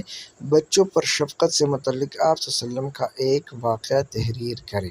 صحیح، یہ 4 سوالات ہیں، آپ لوگ کوشش کریں کہ ان کے جواب، لیکن ان میں یہ 2 سوالوں میں 3 سوالات جو ہے یہ ایک سوال ہے، اور آخری سوال میں 2 سوال آپ سے پوچھے گئے ہیں۔ جی، تو ہم نے جنرل سوالات کر لیا، اب اسے آگے چلتے ہیں۔ اس سے آگے ہیں جو نیا ٹاپک ہے، میں اس کو ذرا واضح کر لوں۔ ٹاپک ہے لطف طبع۔ صحیح ہے، طبیعت میں ظرافت یا مزاح یا اس کو کہتے ہیں لطف طبع۔ شفقت کے مطلب لوگوں کے ساتھ ہنسی مذاق کرنا، لطف طبع۔ صحیح ہے، لطافت لفظ سے نکلا ہے، پاکیزگی مطلب نفاست۔ تو لطف کہتے ہیں اصل میں مزاح کرنے کو۔ کبھی کبھی ظرافت کی باتیں فرماتے تھے، یہاں سے ہم شروع کریں گے۔ کبھی کبھی آپ صلی اللہ علیہ وسلم ظرافت کی باتیں فرماتے۔ ایک دفعہ حضرت انس رضی اللہ تعالیٰ عنہ کو پکارا تو فرمایا او دو کان والے، آواز دی۔ اس میں ایک نکتہ یہ بھی تھا کہ حضرت انس رضی اللہ تعالیٰ عنہ نہایت اطاعت شعار تھے۔ اطاعت شعار، پابندی کرنے والے، تابعدار، فرما بردار تھے۔ صحیح ہے، تو اس میں 2 مطلب تھے۔ ایک مطلب یہ تھا کہ آپ کے 2 کان ہیں، تو یہ تو سب کو پتہ ہے کہ ہر انسان کے 2 کان ہوتے ہیں، لیکن حضرت انس رضی اللہ عنہ کو یہ پکارنا کہ او 2 کان والے، اس میں ایک نکتہ یہ تھا، ایک مطلب یہ تھا کہ حضرت انس رضی اللہ تعالیٰ عنہ جو تھے وہ نہایت فرما بردار اور تابعدار تھے، اور ہر وقت رسول اللہ صلی اللہ علیہ وسلم کے ارشاد پر کان لگائے رکھتے تھے۔ ہر وقت بس اسی انتظار میں رہتے تھے کہ کب آپ صلی اللہ علیہ وسلم حکم فرماتے ہیں اور میں کوئی کام کر لوں۔ حضرت انس رضی اللہ تعالیٰ عنہ چھوٹے بھائی کا نام ابو عمیر تھا، ان کے بھائی کا نام ابو عمیر تھا۔ اس کو ذرا میں واضح کر لوں، وہ کم سن تھے، مطلب چھوٹے تھے، اور ایک ممولہ پال رکھا تھا۔ ممولہ ایک چھوٹا سا پرندہ ہوتا ہے، وہ پرندہ انہوں نے پالا تھا کہ اتفاق سے وہ مر گیا۔ ابو عمیر کو بہت رنج ہوا، اداس ہوئے۔ صحیح ہے، آپ صلی اللہ علیہ وسلم نے ان کو غمزدہ دیکھا، اداس دیکھا، تو فرمایا ابو عمیر تمہارے ممولے نے کیا کیا، کہ اس نے تمہارے ساتھ کیا کیا کہ تم اتنے اداس ہو؟ تو یہ ہنسی مذاق کرتے تھے۔ صحیح ہے، ایک شخص خدمت اقدس صلی اللہ علیہ وسلم میں حاضر ہوا۔ صحیح ہے، ایک شخص خدمت اقدس صلی اللہ علیہ وسلم میں حاضر ہوا، یہاں سے ہم پڑھ رہے ہیں، یہاں پہ آ کر عرض کیا کہ مجھ کو کوئی سواری عنایت ہو عطا کی جائے۔ ارشاد ہوا کہ میں تمہیں اونٹنی کا بچہ دوں گا۔ اونٹنی کا بچہ، سواری عنایت کے معنی میں نے بتا دی۔ تو آپ صلی اللہ علیہ وسلم نے ارشاد فرمایا کہ تمہیں اونٹنی کا بچہ دوں گا۔ اونٹ کا مؤنث جو ہے وہ اونٹنی ہے۔ یہ اس نے کہا یا رسول اللہ صلی اللہ علیہ وسلم میں اونٹنی کا بچہ لے کر کیا کروں گا؟ آپ صلی اللہ علیہ وسلم نے فرمایا کہ کوئی اونٹ ایسا بھی ہوتا ہے جو اونٹنی کا بچہ نہ ہو، مطلب ہے کہ میں تمہیں اونٹنی کا بچہ بڑا اونٹ دوں گا۔ لیکن وہ سمجھا کہ شاید مجھے چھوٹا سا بچہ ملے گا، تو انہوں نے کہا کہ یا رسول اللہ میں اس بچے کا کیا کروں گا، میں تو سواری کرنا چاہتا ہوں اس پر۔ تو آپ صلی اللہ علیہ وسلم نے فرمایا کہ کوئی اونٹ ایسا بھی ہے جو اونٹنی کا بچہ نہ ہو۔ تو یہ بات ان سے مزاح کے طور پہ کی۔ ایک بڑھیا خدمت اقدس صلی اللہ علیہ وسلم میں حاضر ہوئی کہ حضور صلی اللہ علیہ وسلم میرے لیے دعا فرمائے کہ مجھ کو بہشت نصیب ہو، بہشت جنت، کہ مجھے جنت نصیب ہو، مطلب میرے لیے جنت کی دعا فرمائے۔ آپ صلی اللہ علیہ وسلم نے فرمایا کہ بوڑھیا جنت میں نہیں جائیں گی۔ بوڑھی کی جمع بوڑھیا ہے، تو انہوں نے کہا کہ بوڑھیا جنت میں نہیں جائیں گی۔ اس کو بہت صدمہ ہوا، اداس ہوئی وہ، اور روتی ہوئی واپس چلی گئی۔ آپ صلی اللہ علیہ وسلم نے صحابہ سے فرمایا کہ اسے کہہ دو کہ بوڑھیاں جنت میں جائیں گی تو جوان ہو کر جائیں گی، مطلب کہ بوڑھی عورت ہو کے نہیں جائیں گی بلکہ وہ جوان ہو جائے گی اور پھر جنت میں جائے گی۔ اس کا مطلب یہ نہیں ہے کہ آپ جنت میں نہیں جاؤ گے۔ تو مذاق کے طور پہ ان سے کہا۔ ایک بدوی صحابی تھے حضرت، جن کا نام ظاہر تھا۔ بدوی صحابی دیہات کے رہنے والے ایک صحابی تھے اور جن کا نام کیا تھا؟ ظاہر تھا۔ صحیح، یہ نام کو میں ذرا واضح کر لوں، ان کا نام ظاہر تھا۔ وہ دیہات کی چیزیں آپ صلی اللہ علیہ وسلم کی خدمت میں ہدیہ یعنی تحفہ بھیجا کرتے تھے۔ ایک دفعہ وہ شہر آئے، گاؤں سے جو چیزیں لائے تھے ان کو بازار میں فروخت کرنے لگے۔ اتفاقاً آپ صلی اللہ علیہ وسلم ادھر سے ادھر سے گزرے۔ ظاہر رضی اللہ عنہ کے پیچھے جا کر ان کو گود میں دبا لیا، پیچھے سے پکڑ لیا۔ انہوں نے کہا کون ہے، چھوڑ دو۔ مڑ کر دیکھا، پیچھے مڑ کر دیکھا تو سرور دو عالم صلی اللہ علیہ وسلم تھے۔ اپنی پیٹھ اور بھی رسول اللہ صلی اللہ علیہ وسلم کے سینے سے لپٹا دی اور بھی قریب ہو گئے۔ صحیح ہے، آگے چلتے ہیں۔ آپ صلی اللہ علیہ وسلم نے فرمایا کوئی اس غلام کو خریدتا ہے، کوئی اس غلام کو خریدتا ہے، یہ کیا ہوگا، اس کو ذرا ہٹا دوں، کوئی اس غلام کو خریدتا ہے؟ بولے یا رسول اللہ صلی اللہ علیہ وسلم، مجھ جیسے غلام کو جو شخص خریدے گا وہ نقصان اٹھائے گا۔ تو نقصان اٹھائے گا مطلب کہ میں تو بہت کمزور ہوں اور کسی کام کا نہیں ہوں، تو اگر مجھے کوئی خریدے گا تو وہ نقصان اٹھائے گا۔ آپ صلی اللہ علیہ وسلم نے فرمایا لیکن خدا کے نزدیک تمہارے دام قیمت، آگے مشق میں شاید آ جائے، دام قیمت کو کہتے ہیں اور جال کو بھی کہتے ہیں۔ صحیح ہے، شکار کے لیے جو جال بچھایا جاتا ہے اس کو بھی دام کہتے ہیں، زمانی لفظ ہے۔ ایسے الفاظ کے جن کے ایک سے زائد معنی ہوں اس کو زمانی الفاظ کہتے ہیں۔ تمہارے دام جو ہے زیادہ ہیں۔ ایک شخص نے آ کر شکایت کی میرے بھائی کے شکم میں گرانی ہے۔ شکم پیٹ، شکم لفظ کا معنی ہے پیٹ، اس کے پیٹ میں گرانی ہے مطلب سخت ہیں۔ تو فرمایا شہد پلاؤ۔ دوبارہ آئے کہ شہد پلایا لیکن شکایت اب بھی باقی ہے۔ آپ صلی اللہ علیہ وسلم نے پھر شہد پلانے کی ہدایت کی۔ دوبارہ آئے، پھر وہی جواب دیا۔ چوتھی بار آئے تو فرمایا خدا سچا ہے، مطلب اللہ تعالیٰ نے قرآن میں سچ کہا ہے کہ شہد میں شفا ہے، لیکن تمہارے بھائی کا پیٹ جھوٹا ہے، جا کر شہد پلاؤ۔ اب کے بار پلایا تو شفا ہو گئی۔ معدے میں فاسد مادہ مطلب جو گندا مادہ تھا، جو چیزیں تھی کثرت سے موجود تھا، بہت زیادہ موجود تھا۔ جب پورا تنقیح ہو گیا، نکل گیا تو گرانی جاتی رہی۔ اب اس کے سوالات کی طرف آتے ہیں کہ حضرت آپ صلی اللہ علیہ وسلم نے حضرت انس رضی اللہ تعالیٰ عنہ کو دو کان والے کیوں فرمایا؟ ابو عمیر کیوں غمزدہ تھا اور آپ صلی اللہ علیہ وسلم نے کیا فرمایا؟ دو سوال ہیں۔ سواری مانگنے پر آپ صلی اللہ علیہ وسلم نے کیوں فرمایا کہ میں آپ کو اونٹنی کا بچہ دوں گا؟ بڑھیا نے آپ صلی اللہ علیہ وسلم سے کیا درخواست کی اور کیوں رونے لگی؟ صحیح ہے، یہ سوال ہیں کہ کیوں رونے لگی۔ اور بدوی صحابی کا کیا نام تھا اور وہ آپ صلی اللہ علیہ وسلم کی خدمت میں کیا ہدیہ بھیجا کرتے تھے؟ چار سوالات ہیں، چار سوال ہیں، یہ سوال نمبر 1، یہ 2، یہ 3 اور یہ 4۔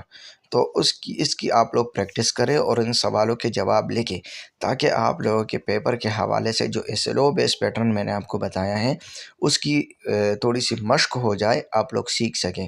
چلیے آگے چلتے ہیں۔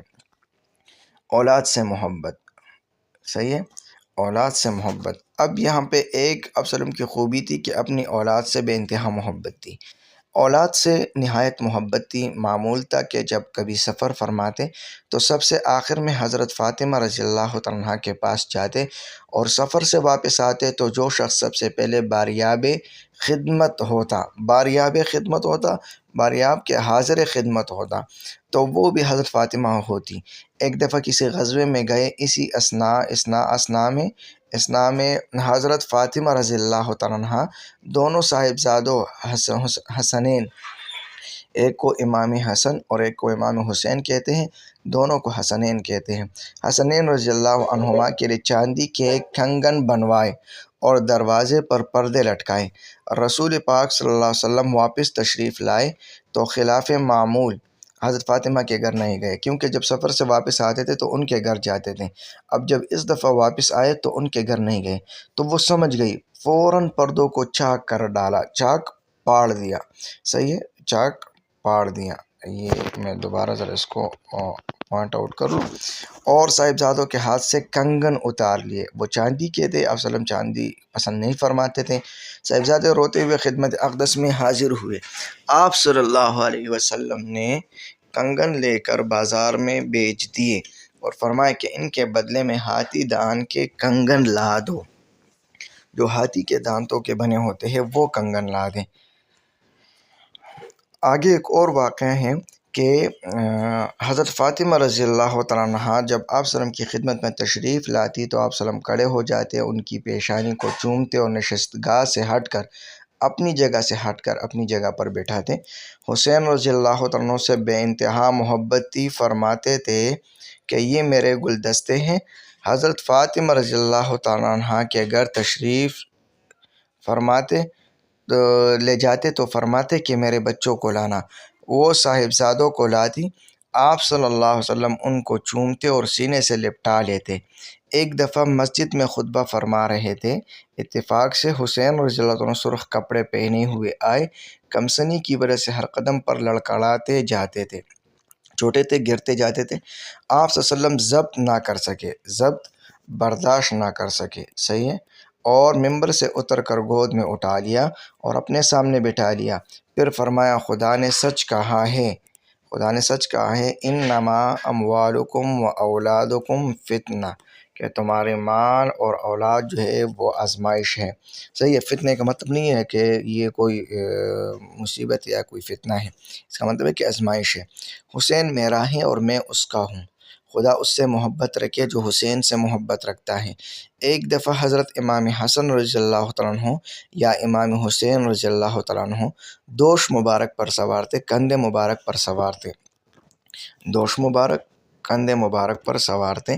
کسی نے کہا، کیا سواری ہاتھ آئی ہے؟ آپ صلی اللہ علیہ وسلم نے فرمایا، سوار بھی کیسا، کہ مطلب سوار بھی بڑی شان والا ہے۔ ایک دفعہ آپ صلی اللہ علیہ وسلم کہیں دعوت میں جا رہے تھے، امام حسین رضی اللہ عنہ راہ میں کھیل رہے تھے، آپ صلی اللہ علیہ وسلم نے آگے ہاتھ پھیلا دیے، وہ ہنستے ہوئے پاس آ کر نکل جاتے تھے۔ بالآخر آپ صلی اللہ علیہ وسلم نے ان کو پکڑ لیا، ایک ہاتھ ان کی توڑی پر یہاں پہ رکھی اور ایک سر پر رکھ کر سینے سے لپٹا لیا۔ پھر فرمایا، حسین میرا ہے اور میں اس کا ہوں۔ اکثر امام حسین کو گود میں لیتے اور ان کے منہ میں منہ ڈالتے اور فرماتے کہ خدایا میں اس کو چاہتا ہوں اور اس کو بھی چاہتا ہوں جو اس کو چاہیں۔ صحیح ہے۔ اس کے بعد ایک آخری واقعہ ہے اس ٹاپک میں کہ حضرت آپ صلی اللہ علیہ وسلم کے داماد حضرت زینب رضی اللہ تعالیٰ عنہ کے شوہر جب بدر میں قید ہو کر آئے تو فدیے کی رقم ادا نہ کر سکے تو گھر کہلا بھیجا۔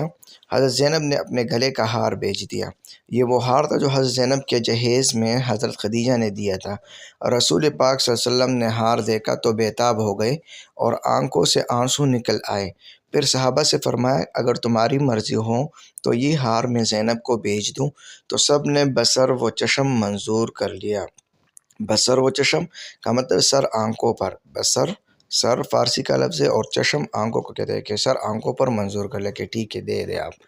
صحیح ہے، تو یہ پیراگراف تھا۔ اور آخری ایک واقعہ ہے بچوں سے متعلق کہ آپ وسلم کو آپ وسلم کی ایک نواسی حالت نزع میں تھی، نزع وفات کی حالت میں تھی، مطلب فوت ہو رہی تھی، تو صاحبزادی نے بلا بھیجا کہ آپ آ جائے، آپ کی نواسی کی آخری حالت ہے۔ آپ وسلم تشریف لے گئے تو لڑکی حالت نزع میں دیکھی تو لڑکی اسی حالت میں آغوش مبارک گود مبارک میں رکھ دی گئی۔ آپ نے اس کی حالت دیکھی تو آنکھوں سے آنسو جاری ہو گئے۔ حضرت سعد نے کہا، یا رسول اللہ، آپ صلی اللہ علیہ وسلم یہ کیا کر رہے ہیں؟ آپ نے فرمایا، یہ رحم ہے جس کو خدا نے اپنے بندوں کے دلوں میں ڈال دیا ہے۔ حضرت ابراہیم رضی اللہ عنہ کی وفات پر بھی آپ صلی اللہ علیہ وسلم نے آپ دیدہ ہو کر فرمایا تھا، آنکھیں آنسو بہا رہی ہے، دل غمزدہ ہو رہا ہے، لیکن منہ سے ہم وہی باتیں کہیں گے جن کو خدا پسند کرتا ہے۔ یہ تھا پیراگراف۔ اب اس کے بعد ہیں اس ٹاپک کے سوالات، اور انشاءاللہ اس سے آگے پھر مشق کے سوالات ہیں، پھر اس کو حل کرنے کی کوشش کریں گے۔ سوال نمبر 1 ہے آپ صلی اللہ علیہ وسلم کو حضرت فاطمہ سے محبت کا حال بیان کریں۔ نمبر 2، صاحبزادے کیوں رو رہے تھے اور آپ صلی اللہ علیہ وسلم نے چاندی کے کنگن کا کیا فرمایا۔ اور نمبر 3، آپ صلی اللہ علیہ وسلم کا حسنین رضی اللہ عنہما سے محبت کے بارے میں 2 احادیث بیان کریں۔ ہار دیکھ کر آپ صلی اللہ علیہ وسلم کیوں رونے لگے۔ تو یہ 4 سوال ہے، آپ لوگ ان کے جواب لکھیں۔ آتے ہیں مشق کی طرف، اور مشق میں جیسا کہ میں نے آپ کو بتایا کہ ہم نے مشق میں کن چیزوں کو پیپر کے مطابق کور کرنا ہے، تو ایک یاد رکھے آپ کے پیپر میں ایک سوال تفہیم سے متعلق آئے گا کہ آپ کو ایک پیراگراف دیا گیا ہوگا پیپر میں، اور وہ آپ کے کسی بھی ایک سبق سے انہوں نے ایک پیراگراف اٹھایا ہوگا اور وہ دیا گیا ہوگا۔ آپ لوگوں نے اس پیراگراف، جس طرح یہ پیراگراف ہے، میں اس کو ذرا واضح کر لوں، یہاں سے دیکھیں یہاں تک یہ جو پیراگراف ہے، اس طرح ایک پیراگراف آپ کو دیا گیا ہوگا اور اس پیراگراف میں آپ سے سوالات پوچھے گئے ہوں گے، اس پیراگراف میں آپ سے سوالات پوچھے گئے ہوں گے۔ اس طرح یہ 4 سوال یہاں پہ ہیں، میں ذرا اس کو واضح کر لوں۔ سوال نمبر 1، 2، اور اس کو ذرا میں سائڈ کر لوں، یہ سوال نمبر 2 ہو گیا، اور چلو اس کو میں نے ہٹا لیا، یہ بھی ہٹ جائے گا۔ تو یہاں پہ دیکھیں اس کا میں کیا کروں گا، یہاں پہ سوال نمبر 2، 3 اور 4، یہ 4 سوال آپ سے پرچے میں پوچھے گئے ہوں گے۔ آپ نے ان 4 سوالوں کے جواب اس پیراگراف سے اٹھا کے 4 سائڈوں پہ 4 صفحات پہ لکھنا ہے، اور ہر سوال کے لیے وہاں پہ نمبر دیا گیا ہوگا۔ تو 4 سوال آپ کو دیے گئے ہوں گے۔ اب اس پیراگراف کو چلے پڑھتے ہیں، پھر ان 4 سوالوں کے جواب نکالنے کا طریقہ سمجھتے ہیں۔ کبھی کبھی ظرافت کی باتیں فرماتے، ایک دفعہ حضرت انس رضی اللہ تعالیٰ عنہ کو پکارا تو فرمایا، او دکان والے۔ اس میں ایک نکتہ یہ بھی تھا کہ حضرت انس رضی اللہ تعالیٰ عنہ نہایت اطاعت شعار تھے اور ہر وقت رسول اللہ صلی اللہ علیہ وسلم کے ارشاد پر کان لگائے رکھتے تھے۔ یہ پیراگراف ہے، اس کو میں واضح کر رہا ہوں تاکہ آپ کو نظر آئے، صحیح ہائی لائٹ میں نے کیا ہے۔ اور حضرت انس رضی اللہ عنہ کے چھوٹے بھائی کا نام ابو عمیر تھا، وہ کمسن تھے اور ایک ممولہ پال رکھا تھا کہ اتفاق سے وہ مر گیا۔ ابو عمیر کو بہت رنج ہوا، آپ صلی اللہ علیہ وسلم نے ان کو غمزدہ دیکھا تو فرمایا، ابو عمیر تمہارے ممولے نے کیا کیا؟ ایک بڑھیا خدمت اقدس صلی اللہ علیہ وسلم میں آئی کہ حضور صلی اللہ علیہ وسلم میرے لیے دعا فرمائیں کہ مجھ کو بہشت نصیب ہو۔ آپ صلی اللہ علیہ وسلم نے فرمایا کہ بوڑھیا جنت میں نہیں جائیں گی۔ اس کو بہت صدمہ ہوا اور روتی ہوئی واپس چلی گئی۔ آپ صلی اللہ علیہ وسلم نے صحابہ سے فرمایا کہ اسے کہہ دو کہ بوڑھیا جنت میں جائیں گی تو جوان ہو کر جائیں گی۔ اور ایک بدوی صحابی تھے جن کا نام ظاہر تھا، وہ دیہات کی چیزیں آپ صلی اللہ علیہ وسلم کی خدمت میں ہدیہ بھیجا کرتے تھے۔ یہاں تک یہ پیراگراف ہو گیا۔ اب آتے ہیں اس میں 4 سوال ہے۔ سوال نمبر 1، آپ صلی اللہ علیہ وسلم نے حضرت انس رضی اللہ تعالیٰ عنہ کو او دکان والے کیوں فرمایا؟ صحیح سوال ہے کہ او دکان والے کیوں فرمایا، سوال نمبر 1۔ اور حضرت انس رضی اللہ عنہ کے چھوٹے بھائی کا نام کیا تھا؟ تو ایک سوال میں 2 سوال، ابو عمیر کیوں غمزدہ تھا اور آپ صلی اللہ علیہ وسلم نے کیا فرمایا، تو اس میں بھی 2 سوال ہیں۔ اور بڑھیا نے آپ صلی اللہ علیہ وسلم سے کیا درخواست کی اور کیوں رونے لگی، تو اس میں بھی 2 سوال ہیں۔ اور سوال نمبر 4 جو ہے، بدوی صحابی کا کیا نام تھا اور وہ آپ صلی اللہ علیہ وسلم کی خدمت میں کیا ہدیہ بھیجا کرتے تھے۔ تو 4 سوال ہے۔ اب چلتے ہیں ان 4 سوالوں کے الگ الگ جواب ایسے لکھتے ہیں کہ آپ کے ایک سائٹ پر ایک سوال آ سکے۔ تھوڑی سی پریکٹس میں نے کی ہے، یہاں پہ میں آپ کو دکھا دیتا ہوں، پھر انشاءاللہ آگے آپ لوگ خود پریکٹس کریں گے، صحیح ہے؟ چلے چلتے ہیں۔ سوال نمبر 1 ہے، سوال نمبر 1 ہے، آپ صلی اللہ علیہ وسلم نے حضرت انس رضی اللہ عنہ کو 2 کان والے کیوں فرمایا؟ حضرت انس رضی اللہ عنہ کے چھوٹے بھائی کا نام کیا تھا؟ تو جواب یہاں پہ آپ لوگ جواب لکھیں گے اور پھر ہیڈنگ دیں گے، یہاں جس طرح میں نے یہاں پہ ہیڈنگ دی ہے، حضرت انس رضی اللہ تعالیٰ عنہ، صحیح ہے؟ تو سوال نمبر 1 تھا، آپ صلی اللہ علیہ وسلم نے حضرت انس رضی اللہ تعالیٰ عنہ کو 2 کان والے کیوں فرمایا، اور انس رضی اللہ عنہ کے چھوٹے بھائی کا نام کیا تھا؟ تو آپ لوگوں نے جواب کی ہیڈنگ دینی ہے جس طرح میں نے یہاں پہ ہیڈنگ دی، اور پھر ایک ہیڈنگ اس پہلے سوال سے آپ لوگوں نے اٹھانی ہے۔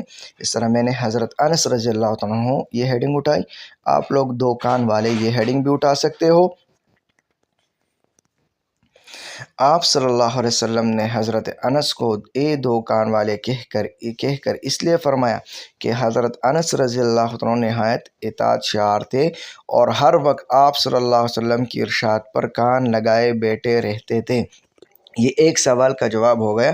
جب آپ لوگ اس کو پیج میں لکھیں گے تو یہ کم از کم 2-3 لائنوں تک یہ سوال جواب آپ کا آ جائے گا۔ پھر دوسرے سوال کی ہیڈنگ آپ لوگ دیں گے چھوٹے بھائی کا نام۔ صحیح ہے، میں نے یہ اٹھا لیا۔ حضرت انس رضی اللہ عنہ کے چھوٹے بھائی کا نام ابو عمیر تھا۔ اور یاد رکھیں اگر آپ لوگ سکیچ بنا سکتے ہیں اس کے ساتھ سکیچ، تو یہ بہت ہی اچھی بات ہوگی کہ آپ لوگ ایک سکیچ بنائیں، اس سے آپ کو پورے نمبر ملیں گے۔ سمجھ آ رہی ہے؟ یہ طریقہ آپ لوگ اپنائیں گے اپنے پیپر میں تو آپ کا پیپر بہت ہی خوبصورت نظر آئے گا۔ سوال نمبر 2 کی جانب چلتے ہیں۔ سوال نمبر 2 ہے کہ ابو عمیر کیوں غمزدہ تھا اور آپ صلی اللہ علیہ وسلم نے کیا فرمایا؟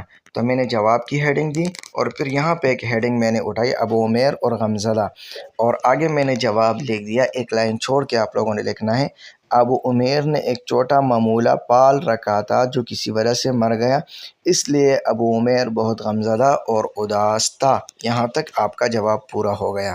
پھر آپ صلی اللہ علیہ وسلم کا فرمان میں نے ہیڈنگ دیا، اور آپ صلی اللہ علیہ وسلم نے جب ابو عمیر کو غمزدہ دیکھا تو مزاح کے طور پر فرمایا کہ ابو عمیر تمہارے معمولے نے کیا کیا ہے، اور ساتھ ہی میں نے ادھر ایک سکیچ بنائی ہے۔ اسی طریقے سے آپ لوگوں نے اس کا جواب لکھنا ہے۔ سوال نمبر 3 کی جانب چلتے ہیں۔ حضرت بڑھیا نے آپ صلی اللہ علیہ وسلم سے کیا درخواست کی اور کیوں رونے لگی؟ تو جواب ہیڈنگ، پھر درخواست ہیڈنگ میں نے یہاں پہ دی، اور یہاں سے میں نے جواب شروع کیا کہ ایک بڑھیا نے آپ صلی اللہ علیہ وسلم کی خدمت میں درخواست کی کہ میرے لیے دعا فرمائے کہ اللہ مجھے بہشت نصیب فرمائے۔ رونے کی وجہ کیا تھی؟ بڑھیا اس وجہ سے رونے لگی کہ آپ صلی اللہ علیہ وسلم نے فرمایا کہ بڑھیا جنت میں نہیں جائیں گی، وہ سمجھی کہ شاید میں بھی جنت نہیں جاؤں گی۔ یہ ان کا جواب تھا۔ سوال نمبر 4 کہ بدوی صحابی کا نام کیا تھا اور وہ آپ صلی اللہ علیہ وسلم کی خدمت میں کیا بھیجا کرتے تھے؟ صحیح ہے، جواب میں نے ہیڈنگ دی اور یہاں پہ صحابی کا نام میں نے لیا۔ بدوی صحابی کا نام حضرت ظاہر رضی اللہ عنہ تھا اور وہ دیہات کے رہنے والے تھے، کبھی کبھی آپ صلی اللہ علیہ وسلم کے پاس آتے تھے۔ ایک پورا جواب میں نے لکھا ہے۔ ہدیہ کی ہیڈنگ آپ لوگ دیں گے حضرت ظاہر رضی اللہ عنہ چونکہ دیہات کے رہنے والے تھے اور کبھی کبھی آپ صلی اللہ علیہ وسلم کے پاس آتے تھے تو اپنے ساتھ دیہات کی چیزیں آپ صلی اللہ علیہ وسلم کے لیے ہدیے کے طور پر لایا کرتے تھے۔ ایک پورا مفصل جواب میں نے لکھا ہے، کم از کم 2-2.5 لائنوں کا ہے۔ صحیح ہے، آگے چلتے ہیں سیاق و سباق کی طرف۔ یہ نہایت ہی اہم سوال ہے اور بچوں کو اس کی سمجھ نہیں آتی۔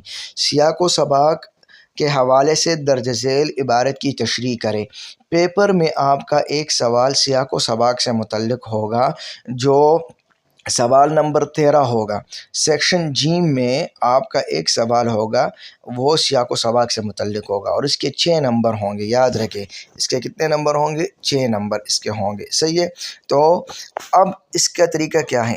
آپ کو دیا گیا ہوگا سیاق و سباق کے حوالے سے درج ذیل عبارت کی تشریح کریں، تو ایک پیراگراف آپ کو دیا گیا ہوگا، جس طرح یہ پیراگراف ہے آپ کو وہاں پہ ایک پیراگراف دیا گیا ہوگا اور پھر اس پیراگراف کے آپ لوگوں نے تشریح کرنی ہے۔ تو اس کے آپ لوگ ہیڈنگ کتنے دیں گے؟ 4 ہیڈنگ دیں گے۔ یاد رکھیں کتنے ہیڈنگ ہوں گے؟ 4 ہیڈنگ۔ نمبر 1 اقتباس، اس کو آپ کیا کریں گے؟ پہلے آپ یہ 2 لفظ، یہ جو پہلے 2 لفظ ہے اس کو لکھیں گے اور پھر 2-3 لائنیں ڈاٹ لگائیں گے اور آخر میں یہ 3 لفظ لکھیں گے اور اس کو بلاگ بنا کے خوبصورت سی اس کو پریزنٹیشن اس کی کر لیں گے۔ شیڈ نہیں کریں گے، صرف بلاگ بنائیں گے۔ صحیح ہے، اور پھر آئیں گے دوسری ہیڈنگ کی طرف، حوالہ متن۔ یہ ہیڈنگ آپ نے دینی ہے۔ اب ذرا اس پیراگراف کو پڑھتے ہیں اور پھر اس کے آگے اس کی وضاحت کرتے ہیں۔ مجلس نبی صلی اللہ علیہ وسلم میں جگہ بہت کم ہوتی تھی اور جو لوگ پہلے آ کر بیٹھ جاتے تھے ان کے بعد جگہ باقی نہیں رہتی تھی۔ ایسے موقع پر آپ صلی اللہ علیہ وسلم خود اپنی ردائے مبارک بچھا دیتے تھے۔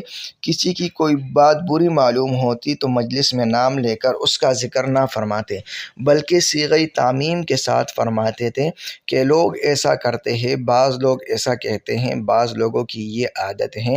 یہ طریقہ ابہام اس لیے فرماتے تھے کہ شخص مخصوص کی ذلت نہ ہو اور اس کے احساس احساس غیرت میں کمی نہ آئے۔ یہ آپ کا وہ پیراگراف ہو جائے گا جس طریقے سے میں نے آپ کو کہا ہے کہ لکھنا ہے۔ آپ لوگوں نے مختصر کر کے 2 لفظ پہلے، 2 آخری اور درمیان میں ڈاٹ لگانی ہے، صحیح ہے، 2-3 لائنیں ڈاٹ لگانی ہیں، بلاگ کی شکل میں لکھنا ہے۔ پھر اس کے بعد آئیں گے حوالہ متن کی طرف۔ یہ آپ لوگ ہیڈنگ دیں گے حوالہ متن، اس کے 1-2 نمبر ہوتے ہیں، یہ آپ لوگوں نے ضرور دینے ہیں۔ سبق کا نام کیا ہے؟ اخلاق نبی صلی اللہ علیہ وسلم۔ مصنف کا نام کیا ہے؟ کس نے سبق لے کے ہے؟ مولانا شبلی نعمانی رحمۃ اللہ تعالیٰ علیہ۔ اور ادبی حیثیت کیا ہے؟ تو سیرت نگار ہے، سیرت انہوں نے اس کتاب میں شامل کی ہے، صحیح ہے۔ تو یہ ان کا حوالہ ہے کہ اس پیراگراف یعنی متن یا عبارت یا اقتباس کہاں سے ہے، کس نے لکھی ہے اور اس کی حیثیت کیا ہے۔ یہ 3 ہیڈنگ آپ لوگوں نے لازمی دینے ہیں۔ پھر اس کے بعد اس کی سیاق و سباق کی طرف آتے ہیں۔ یاد رکھے سیاق و سباق میں ہم کیا کرتے ہیں؟ سیاق و سباق بچوں کے لیے بہت ہی مشکل ہے، تشریح آسان ہے۔ سیاق و سباق کا مطلب ہے آگے پیچھے کی عبارت لکھنا۔ اب کسی کو پتہ نہیں ہے، یاد بھی نہیں ہے پیپر میں کہ اس عبارت سے آگے کیا لکھا تھا اور پیچھے کیا لکھا تھا، تو طریقہ آپ لوگوں نے کیا کرنا ہے کہ آپ لوگوں نے اس سے موٹی موٹی باتیں اٹھا کے یہاں پہ لکھ دینی ہیں، صحیح ہے۔ یہ آپ کا سیاق و سباق ہو جائے گا۔ جیسے شروع کیسے کرنا ہے؟ اس سبق میں مولانا شبلی نعمانی حضور صلی اللہ علیہ وسلم کے اخلاق کا تذکرہ فرماتے ہیں کہ اللہ تعالیٰ نے آپ صلی اللہ علیہ وسلم کو بہترین اخلاق سے نوازا تھا۔ آپ صلی اللہ علیہ وسلم کے اخلاق کا ایک نقطہ یہ تھا کہ آپ صلی اللہ علیہ وسلم نے جو کام بھی اختیار کیا ہے تو ہمیشہ اس پر قائم رہے ہیں۔ صحابہ کرام کا بیان بھی یہی ہے کہ آپ صلی اللہ علیہ وسلم خوش مزاج اور نیک سیرت تھے، کبھی کسی کی خاطر شکنی نہیں کی، لوگوں سے سلام و مصافحہ فرماتے، لوگوں کی ناگوار باتوں کو برداشت فرماتے، کبھی کسی کے سامنے اس کا تذکرہ نہ فرماتے۔ یہ میں نے آگے پیچھے سے کچھ عبارت اٹھائی ہیں اور اب اس کی تشریح میں کروں گا۔ اس کے لیے میں ایک الگ سی ویڈیو بناؤں گا اور سیاق و سباق کی مکمل پریکٹس آپ کے سامنے رکھوں گا کہ کس طریقے سے، کتنے طریقوں سے آپ لوگ سیاق و سباق لکھ سکتے ہیں۔ یہ تو میں نے ایسے لکھ دیا۔ اب آپ لوگ کیا کریں گے؟ ایک سبق کا ایک سیاق و سباق والا یہ پیراگراف بنا لے اور ہر پیراگراف جو بھی آ جائے اور اس کو یاد کر لے۔ ہر پیراگراف کے ساتھ سیاق و سباق کا وہی پیراگراف لے کے جو آپ نے پہلے ایک بنایا ہے نا، کوئی بھی پیراگراف آ جائے، سبق سے کہیں سے بھی آ جائے، آپ لوگوں نے وہی پیراگراف اٹھا کے سیاق و سباق میں لکھنی ہے۔ اور پھر تشریح تو ظاہری بات ہے، وہ جو ایک پیراگراف آپ کو دیا گیا ہے اس کی تشریح کریں گے تو آپ لوگ وہ کر لیں گے، تو آپ کا پیراگراف صحیح رہے گا، سیاق و سباق میں کوئی مسئلہ نہیں آئے گا۔ دوسرا طریقہ بھی ایک اور ہے، میں آپ کے ساتھ انشاءاللہ ایک الگ ویڈیو میں اس کا ذکر میں کروں گا انشاءاللہ، صحیح ہے۔ پھر تشریح کی ہیڈنگ ہے، اس کی تشریح آپ لوگوں نے پیراگراف کو دیکھ دیکھ کے اس کو مفصل اور وضاحت کے ساتھ اور آسان الفاظ میں لکھنا ہے، صحیح ہے۔ تو کیا ہوگا کہ سیاق و سباق اس اقتباس میں مولانا شبلی نعمانی وسلم کے مجلس کا ذکر فرماتے ہیں کہ جب آپ صلی اللہ علیہ وسلم محفل میں ہوتے یا مجلس میں ہوتے تو آپ صلی اللہ علیہ وسلم کی محفل میں لوگ زیادہ ہوتے اور جگہ کم پڑ جاتی، اس لیے جو لوگ پہلے آ جاتے تو وہ بیٹھ جاتے، لیکن جو لوگ بعد میں آتے تو ان کے لیے جگہ باقی نہیں رہتی تھی۔ اس دوران اگر کوئی صحابی آتے تو آپ صلی اللہ علیہ وسلم ان کے لیے اپنی چادر مبارک، ردائے مبارک کا لفظ تو وہاں پہ میں نے اس کو آسان کر دیا، چادر مبارک بچھا دیتے تھے۔ اس کے علاوہ اگر مجلس میں کسی کی بات پسند نہ آتی تو اس کے سامنے اظہار نہ کرتے، بلکہ عام الفاظ میں یوں ارشاد فرماتے کہ لوگ اس طرح کرتے ہیں، دیکھو میں نے عام الفاظ لکھ دیا صیغہ تعمیم کے بجائے، اور لوگ ایسے کہتے ہیں۔ یہ طریقہ آپ صلی اللہ علیہ وسلم اس لیے اختیار فرماتے تاکہ اس شخص کی بے عزتی نہ ہو اور وہ برا نہ مانے۔ آپ صلی اللہ علیہ وسلم لوگوں کی اصلاح اس طرح فرماتے کہ کسی کو برا بھی نہ لگے اور اس کی اصلاح بھی ہو جائے۔ یہ ایک پیراگراف میں نے لکھ لیا۔ یہ آپ کی جو پیراگراف ہے اس کے کم از کم ڈبل تک بات پہنچے گی۔ جب آپ لوگ اس 5-6 لائنوں کو لکھیں گے تو یہ آپ کے کم از کم 7-8 لائنوں تک بات پہنچ جائے گی، صحیح ہے۔ یہ 3-4 لائنیں ہیں، آپ کے وہاں پہ 6-7 لائنوں تک بات پہنچ جائے گی، صحیح ہے۔ یہ سیاق و سباق کا سوال تھا جس میں 4 ہیڈنگ ہوتے ہیں: اقتباس، حوالہ متن، سیاق و سباق اور تشریح یا وضاحت۔ یہ 4 ہیڈنگ آپ لوگوں نے دینے ہیں، تو یہ آپ کا ایک سوال ہے۔ آگے ایک اور سوال ہے گرامر کا، قواعد کا۔ یاد رکھیں آپ کے پرچے میں جو قواعد سے متعلق سوالات ہوتے ہیں تو وہ 7 سوال نمبر 7 سے 12 6 سوال ہوتے ہیں، اور اس میں آپ لوگوں نے 5 سوال حل کرنے ہیں اور اس کے 2 نمبر ہوتے ہیں، ہر سوال کے 2 نمبر ہیں۔ اب اس کو حل کرتے ہیں کہ جملہ کیا ہے اور جملے کے اجزاء کتنے ہیں۔